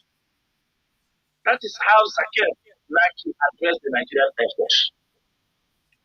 And people want us to keep silent, and people want us to be making arguments whether there is a Christian genocide. And I want every IPOB here present. These are the questions we have to ask them. We have to ask them these questions in the public. We have to ask these questions to the Nigerian government. We have to ask it to all of them. We want to know how many do you have to kill before it can be called a genocide. Then, at the same time, we educate them. The things, the crimes you will commit that will validate that you have committed a genocide. Mazi, a lot of issues. Every one of us know about Deborah. When Deborah was killed and born, the boys were on the social media. I told you, this is a lighter. I set you on fire. The people, somebody like Deborah, too, who shared the video and condemned the death of Deborah. He was charged and jailed for 18 months for blasphemy, for condemning the way they killed this lady. Mazi, it is very simple for us to ask. In case people don't know, let us give a little definition of genocide. This definition is the standard definition from the United Nations Prevent Genocide. They said it, not me. I am not the one that said it. They said the genocide is the intentional destruction of the national, ethnic, racial, or religious group in whole or in parts. This crime can include killing members of the group, causing serious physical or mental harm, deliberately inflicting conditions calculated to destroy the group, or impose measures to prevent threat within the group. To constitute genocide, there must be a proven intent. There is an intent on the part of the perpetrators to physically destroy a national, ethnic, racial, or religious group. The Genocide Convention of 1948 makes it right commit certain acts intent to destroy in whole or in part a national, ethnical, racial, or religious group. The convention lists 5 acts that can amount to genocide, including killing members of the group. Now, ask yourself, if these are just what defines a genocide, and also possibly transferring children of the group to another group, imposing measures intended to prevent threats within the group, deliberately inflicting on the group conditions of the calculated a physical destruction or whole or in part, killing members of the group. That is what constitutes a genocide. That is what constitutes a genocide. And the people have been killed, the Christian community has been killed all these years. When you kill them, they make mass burial. You say that's what happened. But the record was kept. In the society works with many organizations, small, big, where they go, they when IQ members were being killed, they conduct interviews. When people are released in the prison, they gather them, they interview them one after the other. They take records. And the person doing these things, the team doing this thing, do you see them on social media making noise? They know what they are doing. They want people who are committing this thing to be held accountable. You don't see them making noise. There are people who know what is a crime. Because of it, the society is a master degree in research and criminology. So he knows when a crime is committed. And all of the things they are lawyers to research it. And to expect them to have killed them, nobody, when they have gathered all these reports and present this report, just like in Nigeria, in Southeastern region, the ocean of blood flowing in the southeast, as the police and the military are killing people. They kill them, they say we have killed them. You don't know we are taking record. You go in Uganda, you come in the newspaper, I have killed, we get for IPOB 100 IPOB, but we kill them, we disseminate them, you take their dead bodies and throw on the road, take pictures, we record it. Because the day of recording is coming. No, you are killing our people with impunity. You come to our villages, you open fire, you shoot houses, set them on fire. We record it. Maybe after 5 years, when we put all this record down and present, the government starts shouting, oh, where did they do this? Who took the record? Who took the destiny? Who? If you see the BBC girls that are asking this to be the female low market as a group, how do you obtain the record? You're asking an institution that have been there. Maybe some of them were not, but those girls I'm seeing there, they are in their 20s. They are in their 20s. Records are being kept. But for the fact that you are in the government, you are somewhere does not mean you are not monopoly to knowledge. There are a lot of things happening. These people come and go. Another person come and go. Who had for 8 years was butchering our people. Think we don't keep the record? People have come. They are butchering our people. You think we don't keep the record? You go to the villages, you set them on fire, you kill every person you killed, we keep the record. Every person you killed, the record is there. We keep them in our archive. Then we will want to compile them, we compile them and bring them. That's right. Some of you who have killed these people, some of you might have left office. When they ask me, you say, we don't know. You don't know. Abba Kiari, when he was in Imo State, you know how many people he killed?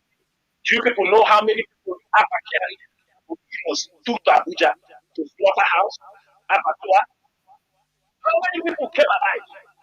He used to load our youth in buses straight to Abuja, where some of them, their organs were being harvested. They never bring them back. There is a document we have where the Nigerian military used to say they are holding these people, they are called them terrorists. And all these our people, more than 45 of them, we have the document. They get that court order that they are using it to move them to Wawa barracks. Most of them till today, nobody has seen them. And you think we will forget? Nobody has seen them. More than 45 of them. They say it's a Boko Haram and IPOB terrorists. They join the names together. They moved them to Wawa barracks. Some of the boys they took from Abuja in 2001. Some they took in Lokoja. They were arrested. This is how many years now? 4 years. Where are they? Out of 16 or 17 of them, only one came out alive. And he's there, he can tell the story. Even when he's coming out, they threaten him that if he talk, he's a lawyer. And that's the only thing he came out because he's a lawyer. They hold him for 3 years. Therefore, if America comes to say they have come to protect the Christians, I feel welcome that.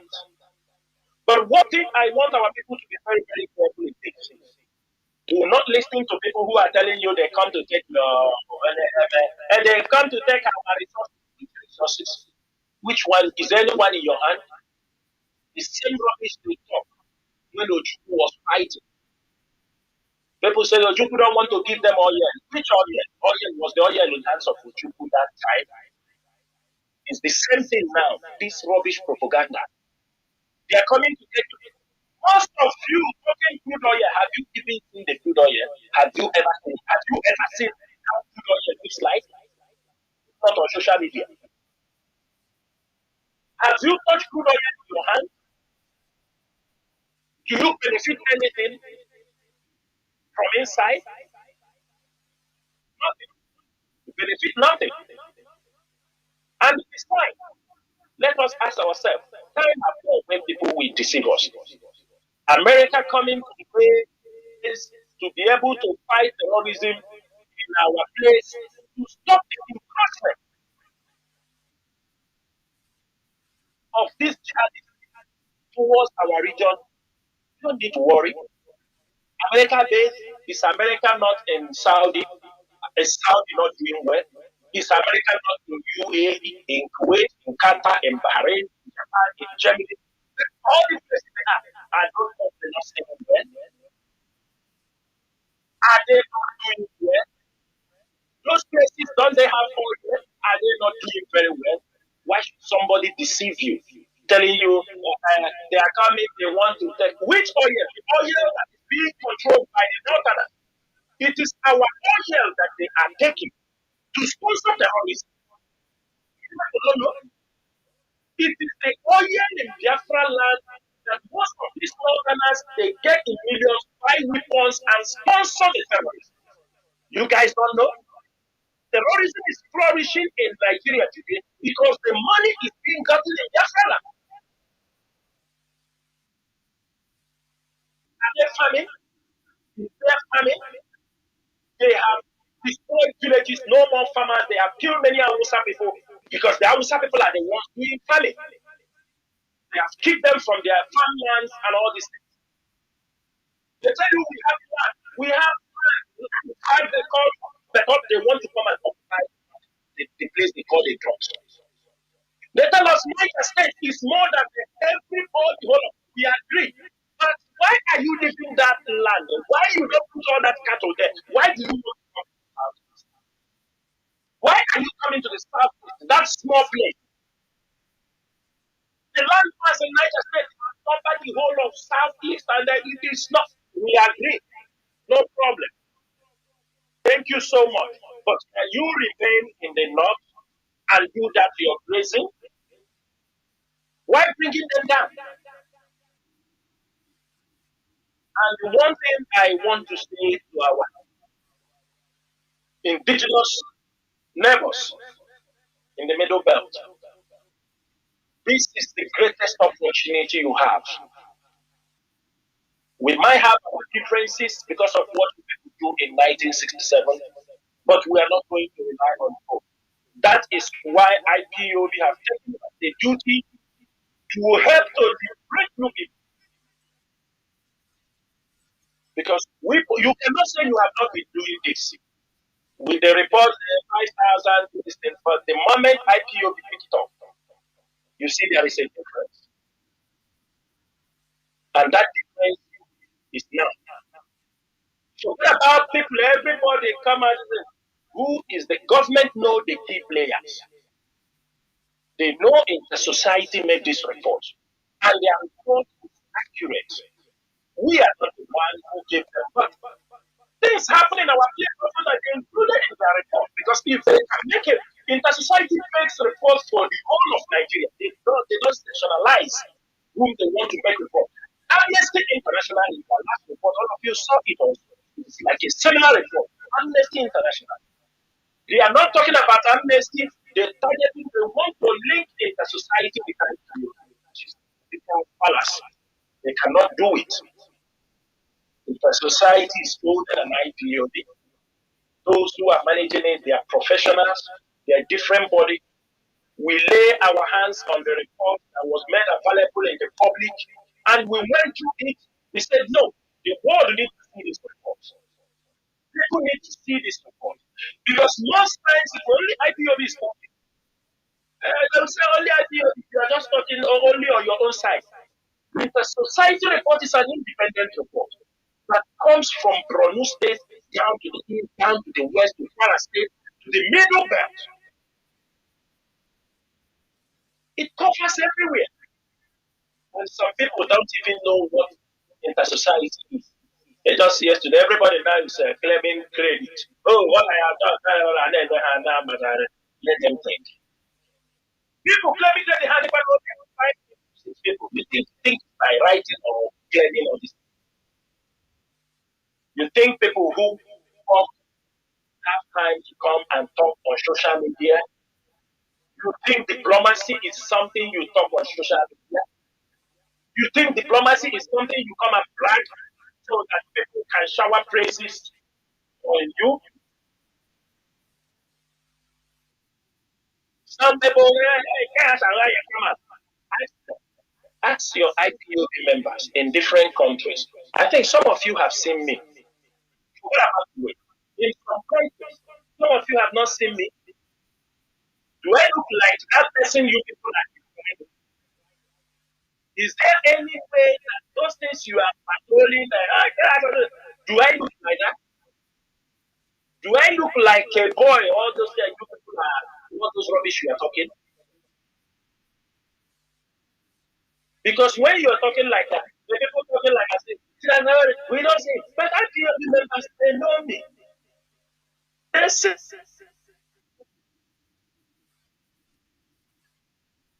country, at least there are some IPOB members, officials I have to say. This is normal. And they are one family. They understand the job we are in. They know how we roll. They know we go to the train station. We start. We go and stand there. We have now come here to commit petition to this. We don't have the time. We are not into show business. We are not into show business. This is a serious business. The liberation of our people is what matters so much in all we are doing. People come, they put unnecessary allegations, you think they have something to tell. People you thought they were rulers, you don't know they were just fools walking around with people. The Christian genocide, the What is something nobody can deny about it. And it is a very opportunity for the Christian community around the world to rise up. People questioning the Christian community, Christian questioning them when there are thousands of testimonies, communities whom their voices cannot be heard are being heard today. People who were scared to speak up because they will disappear them today. And for those Christians persecuted, Biafra land will be a heaven for you to protect you. If you are being persecuted or you feel your life is being threatened in the middle belt because you are speaking on behalf of the Christian genocide, you are welcome in Biafra land. IPOB will protect you. We will provide accommodation. If we know, IPOB will provide accommodation to protect your family in Biafra land. This is what we can do, apart from what we are doing already. We know some of you already in Biafra land, your families are in IPOB camp. You come, you walk in Biafra land, you go and visit them. For the Christian brothers, those who are being persecuted, the GOs will not do it for you. IPOB will do it for you. If you feel your life is threatened, you will feel Biafra land will contain you. You will be accommodated.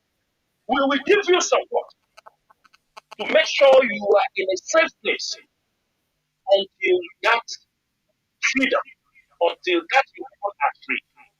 Because we know when you are being killed, it doesn't take time. I see the pastor who is saying, yes, the pastor Ezekiel, if they capture me, they ask for ransom, don't pay. No, pastor. Sometimes you fight and run because he who fight and run fights another day. Do not hand over yourself saying don't pay ransom. The Lord has taken this fight. Now your voice has been heard. The message is out there. You can be protected until you finish the assignment while Kadiam called you. We will provide security and accommodation, a refuge for some of you that are championing these things. And you can be in Biafra land until this mission. You will be welcome. We are not like you people. That is why we are telling our people, those in the north, you better move. Because when it happens, those northerners, all these Christian people, I want to also touch on certain things because people will not understand. China will talk, but China will not participate you. For China is interested in their illegal mine in the northern part of Nigeria. It's very simple. China policy does not, they can tell America you don't do this, but they will still be there. America will do it. It's only America that has the laws to pronounce this division of Christians. It is only America. China has its interest. For China, you don't care about your religion. Whether you are Muslim or you're Christian, they do not care. So do not be deceived because China is interested for their economic interest. They are the number one miners in the northern part of Nigeria. Nigerian military officers, retired military officers, bringing choppers, carrying rare minerals, flying them out of Nigeria. They are making their businesses. They are the ones, they are using it also to fuel the terror. So what do you expect? That is they're getting enough. In the south, they are part of our oil. They are invested also in oil. For them, and the debt Nigeria is owing them. But irrespective of America, have a very huge possession of our oil, 60% or 25% export. They still rise up in the face of this evil because they have the opportunity. They have the power to do that. And I can tell America that the world will support them. The Christian community will support them. Many people who knows what is happening in Nigeria will definitely support them on this particular mission. The killing must stop. And finally, Mazi, I will jump into the the last topic so that if you have any other thing, we can say. That is why, and I am saying it categorically, this evening, does America want to stop terrorism in Nigeria? If America wants to stop terrorism, if they want to give an everlasting peace in that region, in the Gulf of Guinea, there is a need to divide Nigeria. Reasons are this. If America wants to protect their business, their oil, to protect the Gulf of Guinea, they know what is happening already. They know what is happening already in the Gulf of Eden by the Somalia pirates.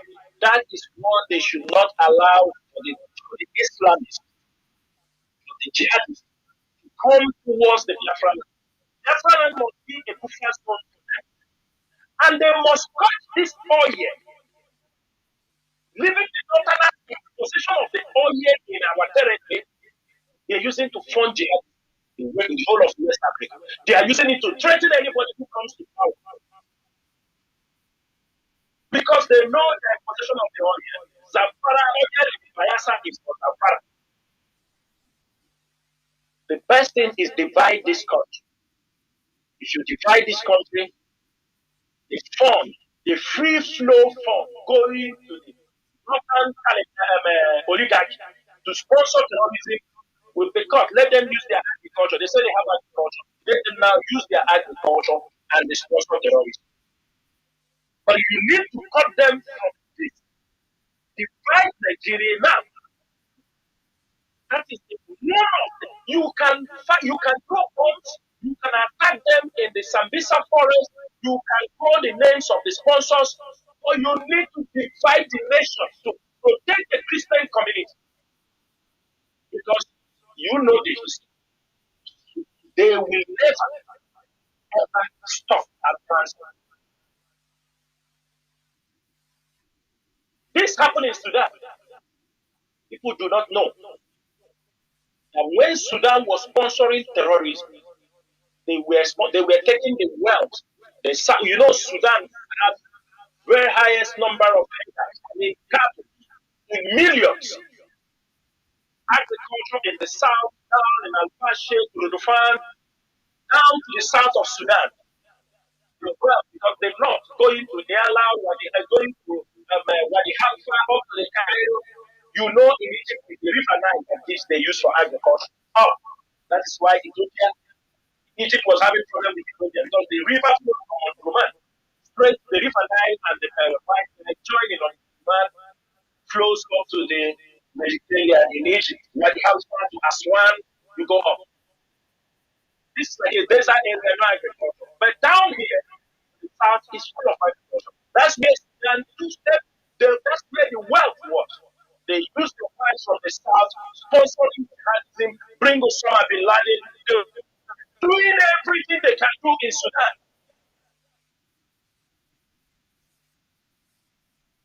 Today, the moment America, yes, Sudan they have their problems, they already have tribal issues, the Denka and the Nuel, the Shilluk, all of them, they have their problem.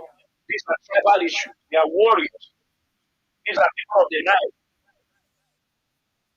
But today, when Sudan is divided, the fund, the asset is no more. But still, in this remaining area, in Kordofan, Al-Fashir, Darfur, all these areas still have mineral resources. Arabic, they have iron ore. They have still minerals. They are very copper, everything in Sudan. And that is what they are fighting now to be in control. And I'm sure by the time they finish, Sudan will be divided again. Sudan will divide again. And there is a need for America to divide Nigeria because as the war continues in Sudan, there will be an influx. Chad will be overwhelmed. They will come into Nigeria. They will flock in. The danger with Arab militias will come. They are always looking for a place. These are people that they don't care. This is jihadism. They don't care. They are ready, they plan. And they must so that the money Nigeria is using, handing over to OIT, sponsoring all these things, taking a huge amount of money from the southern region, sponsoring terrorism. That is the first thing you must cut off. And they divide Nigeria. That is the only solution. You might go and some of them will relocate, they will go into government houses. After all, Kabiru Sokoto, when he was being haunted, he was found in the present governor, the present vice president of Nigeria, Shetima. Kabiru Sokoto was caught in his guest house. That was where he's hiding.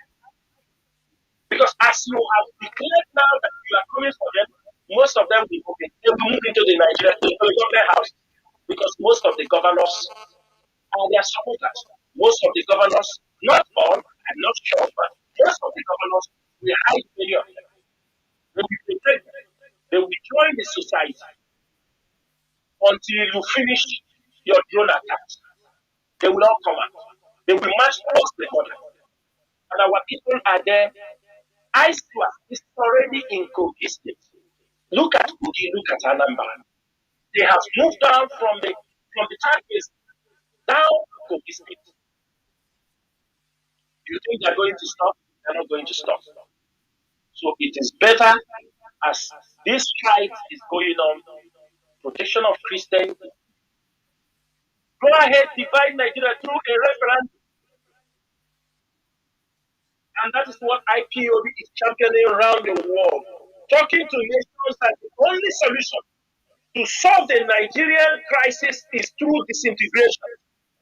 And that is where we stand. That is one of our policies that is non-negotiable. It is non-negotiable. They say Nigeria is non-negotiable. Disintegration of Nigeria is non-negotiable. Forget about they are running around now. Every newspaper we arrest this person, we go to check. All of them are running at this. This is nothing. This is a child's play. Because they are good. They are corrupt leaders. They are 419. They are good in this game. All of them, they are just playing. Oh, we are doing this. You see the Nigerian military publishing video or pictures of people 9 months ago. They are showing them that they caught them yesterday. This is the Chinese propaganda they are playing. This is what they are playing.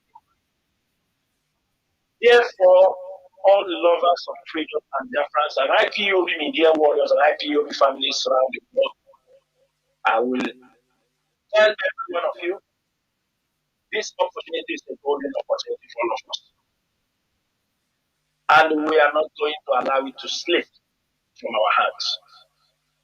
We must make sure the world knows how decayed Nigeria is, how corrupt, the kind of crimes, the kind of atrocities being meted out to indigenous people, the kind of killings, marginalizations that are going on. In fact, we have what we are passing through in Nigeria is above marginalization. It's enslavement. Forget about our people, you see them, jumping up in a personal achievement, but it doesn't mean that our people are not into mess.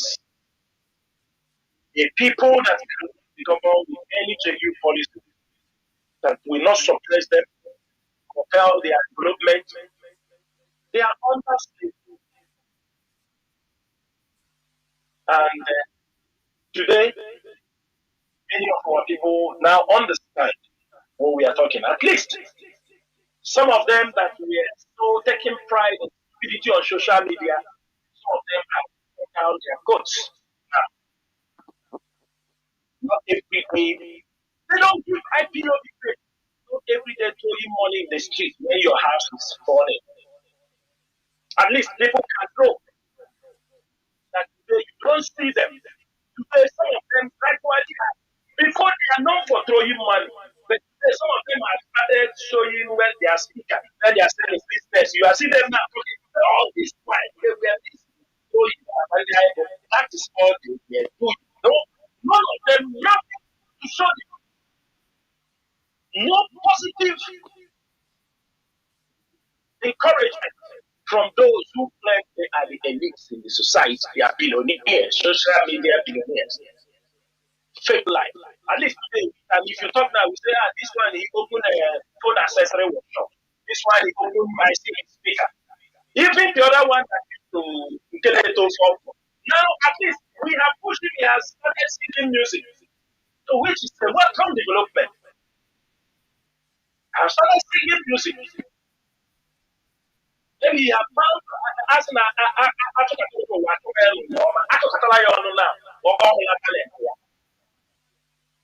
and many of them, we encourage our people. IPOB is looking for the betterment of our region. Everybody should know if our place is on fire, you know the north will be at peace, flashing. The west will be at peace, flashing. If you understand this strategy in Nigeria, you will make sure your place will never be on fire. You will make sure that people will never instigate problem in your region. Everybody must be very, very careful, especially now that America is coming. Because by the time they come, a lot of things will happen. Even though we commit crime and told you it is America that have done it. Then we commit crime and tell you it is America, so we don't know about it. Because they thrive in the midst of problems. They thrive in the midst of crisis. That is what many of them know about. They have never lived in a good society. They have never lived in a peaceful society. Their mindset is all about kill and destroy and make money and die tomorrow. And that is what IPOB don't want it to exist. Then finally, I want to talk about the issue of Mazi Kanu. I'm not going to go deep into this issue, but every one of us. Mazi, I don't know. Before you go, I think it will be. Nigerian government. Mazi, can you hear me? Mazi, before you dive into, before you enter that, I believe that will be the final discussion topic or presentation. Yeah. Yeah. Because I already finished. Let's have something to add. Yes. You know, the question when you talk about genocide, there is an agenda. There is always an agenda for genocide to be committed. That is it. Now, the question I want people to be asking, those that are trying to invoke the integrity or sovereignty of Nigeria, is this. According to record, there is over 3.5 million, over 3.5 million internally displaced people. These are refugees in Nigeria. Now, that number is low. It's very low. Some time ago, I saw 7 million, over 7 million. I saw some time ago. Now, the question that should be asked is this: who are the people that are occupying their ancestral lands? That is a very important question, because all those genocidists, those Fulani terrorists, they know what they are doing. It is an agenda. Yes. You know. Now, one thing is this: they deceive the non-Fulani indigenous Muslims. They deceive them. The Fulani Caliphate know how to use them. Yes. You understand? Yes. When you look at the history of how Lakurawa, this terrorist group they call Lakurawa, it is vivid, you know. According to the research, they said it's not a new terrorist group. It has been there. It was invited by non-Fulani indigenous people. I've explained it on my programs. They were invited to protect them. These are jihadists, foreign jihadists. So when you look at it, people that are invoking Nigerian sovereignty, why bringing foreigners, foreign people to be killing them? Now, they pretended that they are Muslims like them, but they are Fulanese. Yes. But once they gain ground, now they turn against those people, those that invited them, kill their kings, and take over. Those the people that remain that were able to escape, they run away and became refugees. This has been their pattern. This is what I want people to understand. Also, you see what is going on. You see people like Sheikh Gumi. Sheikh Gumi, he is vocally, defending the Fulani terrorists. He is highly vocal. This is an animal that should be in the cage. I think this lawyer wrote a petition against him. This what is this man's name? I've forgotten. This radical lawyer, I think he's from either Edo or Delta State. He wrote a petition against him. But the issue is this. Mazi, don't you see how Sheikh Gumi is trying to manipulate the southern elites to rise up? He is calling them that they are having suffering from inferiority complex against America. Do you see how they behave, Mazi? Yes, yes. So, You know, and finally, sorry, before you come in, finally, you see this Daniel Boala, he cannot even go back to his village. He's from Borno State, you know. But you know what? He is a Canadian citizen. That is it. He is a Canadian citizen. So he rather go from Abuja, he fly to Canada, where all his family, his wife and 2 or 3 children are. This is how they roll. But this is the people that are coming to play, patriotism.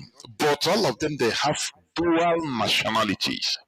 Mazi, in Madagascar, the new military junta chief that took over, the first thing he did, he said, no public servant, no politician should have dual nationality, including him. That is why he stripped the former the deposed president that was ferried away by France. He's a Frenchman, completely Frenchman ruling Madagascar. He stripped him. Yes, he stripped him of Madagascar nationality so that he continued being only French. Mazi, people that are in charge of Nigeria are foreigners. Many, I say, if not all of them, the whole politicians, they have dual nationality. Mazi, this is a problem. Mazi, please go on. Mazi, you see the one of nationality. I think it's like that. Even Pito did them, Soludo them. All these people are having foreign passports. We saw this guy. We saw, what did they call him? If they don't have foreign passport, they have permanent residence somewhere. Just when they get into office or they buy properties, there to secure some foreign passport. You see Odiano, he came in, did a lot of rubbish in Anambra, and he walked back. You see him now dancing in Caribbean, with the former governor. He have come and done his thing. Mas, let me tell you why Sheikh is trying to attack the southern governor. You know, during the time of Buhari, they offered a debt of crime of 60 billion naira. 60 billion naira for the states in the south. This grant that you see is for implementation and enforcement of the jihadist program. In one of the former governor of Benue State, I think that was in one of his this thing around in July or this thing, he said they offered him 75 billion naira to his administration by the federal government so that he can abrogate any anti-Fulani capital raising law. Just imagine 75 billion. So that if there is any law that abrogates the Fulani in the state, so they can be able to establish the Ruga settlement across the state. Not one place, across the state. And the federal governor, according to him, he said that he refused this money. Again, there is an extra 35 billion for infrastructural projects. It's not only 75 billion. They will give you another 35 billion for you. That is why, and the sum of them, like Soludo government, I think one of his head, that's a back. If you see when ESN was fighting, was fighting that guy they called in Anambra North, that was allocating land to Fulani Hisme. In Okano, it is the same issue. Because of this pastoral crisis, the government is trying to, every time they target pastoral crisis, they offered these to Biafra, Adamawa, Anambra. Even these farmers, they also were sponsoring people to reject. Don't talk about open grazing. Don't come against open grazing to be Soludo government. It's one of the states. Soludo, they offered a Fulani cattle ranch. In Ebola, for Soludo, they also offered a Lagos, Plateau, Ondo, Zamfara, Delta. All these states, you see them settling, the governors were involved. And that is why, as Gumi is accusing them, he's expecting them to say something because most of them took money for this. They took money for this. This law, therefore, at that time, Law Mefo was expressing the state position on ranching. They were working very closely with the federal government. Even as Tinubu government came. And he said, the Law Mefo said, he said that we are going to contribute land for ranching. Law Mefo said it. And when they receive all this money, they will not tell you. They will not talk. That is why you see Solido come out to tell you that Christians are yes, the genocide is going on in Nigeria. Yes, they killed us 3 point something million. The British accepted it was a genocide. 3 point something million. Because if our genocide have not been recognized worldwide by the world bodies, by the genocide convention, if it has not been, that means they deny there was no genocide. So if they can deny the genocide of Biafrans, what do you think? You think they cannot deny the genocide for Christians? If there is no IPOB, the world will not hear this until they conquer and kill every indigenous people from the north coming down to the east. So Mazi Sheikh Gumi, everybody knows he's the spokesperson, and his son today is I think he's a lieutenant in the army. I think second lieutenant. Second lieutenant. Either second lieutenant or lieutenant, yes. Yes. You know, when I hear people talking about that those guys are on revenge mission, I ask, revenge on what? Revenge on what? Say they are on revenge mission. Revenge. In the Southeast, who are they revenging? What did we do to them? What did we do to them? When they are coming burning down the villages, what did we do to them? So you see they are ready. He's already their spokesperson and he is talking anyhow he likes. But I want everybody to engage in this discussion. It is something people should not be afraid. The governors in the Southeast don't expect them to talk because most of them took this money.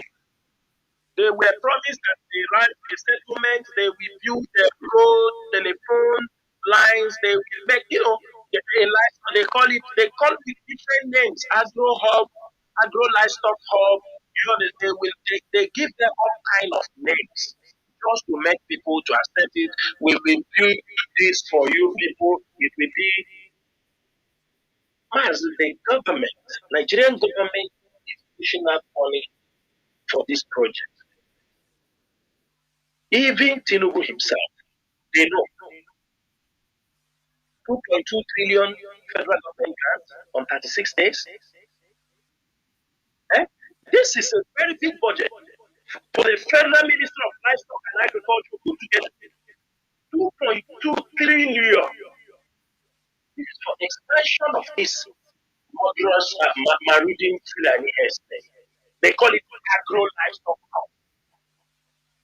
And when IPOB talks, they say IPOB is they think we are food.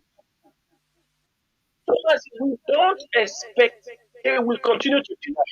But I'm happy the world has gotten the attention of what is happening. And it is our duty to educate the world, bring more evidence that they cannot be able to run away from. And I'm sure at the end of all this, two things will happen. We must go our separate ways, or Nigerians will pay dearly. Because the terrorists, they know no boundary. They will unleash their havoc. As an Faranti, Mazi China Nworu.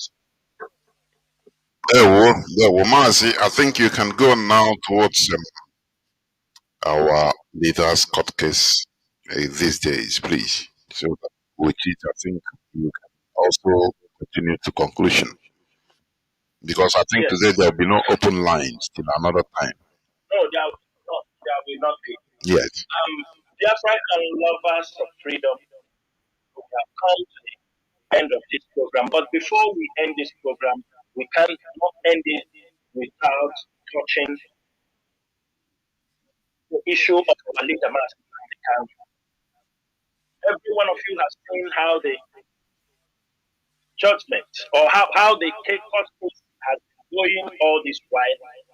At this particular point, we have little comment to make because whatever this movement or the leadership will do, we have already put it in place. I want to remind Nigeria something, and I want to remind the Southeast governors. We have learned our lessons when we declare it at home and how it was sabotaged. But I want to make it clear that if you people do not want another crisis in the southeastern region that it will be difficult for you to control, you can make air like the sunshine on the issue of Nnamdi Kanu. Because many of you are part of the people holding Mazi Nnamdi Kanu. Most of you have worked very diligently to make sure that Mazi Nnamdi Kanu will not be free. We have all the intelligence reports. We know all your body languages. We know what you say in public. We know what you say in the like you see Ukraine and all these people. When you see them come in public, they release Nnamdi Kanu. When they finish something, they go back, they laugh, they make something funny about it. We know. We told you IPOB is everywhere. One thing is this. You may be hoping that IPOB will take it that will be in a violent way. No. We have things we can do in Biafra land. It will be an order. And if we mark this order, it will be very difficult.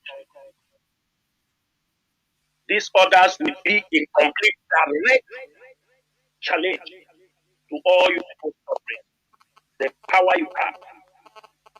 And if we trigger a major constitutional crisis, I'm just making it so that you people know, things will escalate, whether we like it or not. You people supposed to know what Nnamdi Kanu represents for this struggle. I represent for the millions of people, irrespective of anything. All for the freedom of our people. That is why you people planned all your evil plan towards him. Use the people that you used, try to destroy the image of this movement and try to destroy Mazi Nnamdi Kanu. If we do not want another economic sabotage in Biafra, that we force you people to impose new security presence, and it will lead to a very heavy escalation. We are not going to say it. This leadership, we don't talk. You people will see. We have learned our lessons on certain issues. How you people operate, when you got information, how you bastardize them. This time we will take you people by surprise. If anything happens to Mazi China Nworu, Biafra will not condemn every one of us. We are saying it so that tomorrow you people know it's not easy to talk to us. When we make decisions we have made. When we make decisions, why I say we make mistakes, that some decisions we make in the past, if it is now, we are not going to call back those decisions. Because this time around, any decision that we will make, if anything happens to Mazi China Nworu, until a third party will step, it cannot be settled. Like as we are moving in. I'm just saying it so that people will not say we didn't want. It is not the time. We are not coming to threaten you, but we make sure there will be an escalation. There will be an economic crisis in our region. The governors, you will be denied revenue. Federal government will be denied revenues in that land. All these police, you people are posting that are hanging around. Nothing, denied revenue completely. I know that is what you people want, but the way we handle it, you will find it very difficult to comprehend. But I'm telling you people this, the issue of Nnamdi is getting to the climax. And it is left for you people to do the right thing. We are not coming to talk. Why I'm not going to talk about it? Because the leadership of IPOB took a stand on this later issue in 2022, December 2022. They took a stand and they remain on that stand. There is nothing I'm going to talk about. We do not have a new stand on what we are standing. We stood on what the Nigerian Appeal Court said when he was discharged on acquitted. That's where we stood. Anybody can disagree. Oh, that is where we stood. That is why we do not recognize all these court processes that are being used, the injustice being carried, and everybody is seeing it. We do not have time for all those things because we know that is where you want to enter that trap. And those who fall for that trap, it is their own business. Our stand remains that President Nnamdi Kanu should be free of his charge and acquitted. It is not yet too late. But everybody should know, whether you're a politician, we have a resolution. We know those who don't want Nnamdi Kanu to see, to have his freedom. We know. The day we start calling out, we don't worry. That time you will come out. One thing we have recognized our strength as a movement, as an institution, and we are going to use those power bestowed on this movement to handle everyone. So you may be planning, you telling them they destroy IPO. You are dreaming so fast. You will go because when you religion you thought by now IPO is gone.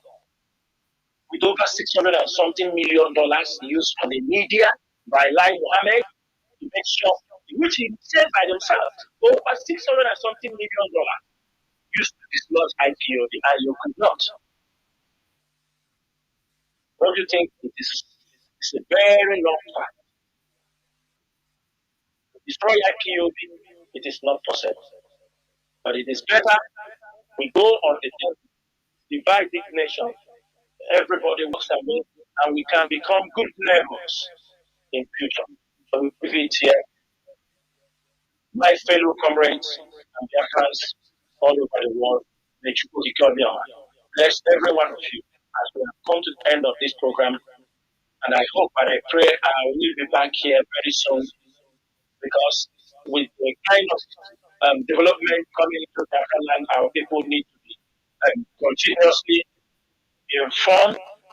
Also, if you are in some areas, the radio, they are coming back gradually, and the media team is working seriously to make sure that most of our radios have problems and they are back on air.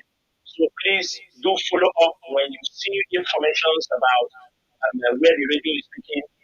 Help us to spread the information so that people will be informed of what is happening because it's only with this medium that we can be able to reach to the grassroots so that our information will not be altered or people, trying to spread fake information. If the radios are working and you can get to people that the radio is working like today as we finish this program, for those who could not be able to listen, share it on WhatsApp widely so that people can listen because we have difficult times ahead.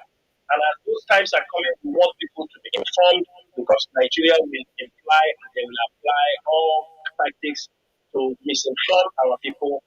And that is why IPOB is here to make sure we correct those things. Those things they have been doing for 50 something years against our people, it is no more. IPOB have come to restore Biafra. We have come to direct and redirect our people to the right direction that will lead to our development, our regional development, our mental development, even in every aspect of life. That is what we have done. And we are already on the mission. And by the grace of Chukwu Kikabiyama, we shall accomplish all these our heart desires. May Chukwu Kikabiyama bless every one of you. That you all know more Chineke. There, Mazi, thank you for listening, Biafrans and lovers of freedom. This is the end of the program for today and other days. I think it's going to be another day, another broadcast by Mazi China Nworu is going to be question and answer series. Thank you for listening. Biafra remains our ideology, our religion. Therefore, from me, Mazi Jonathan Kennedy, from here, including Mazi China Nworu, it is simply good evening. Good evening.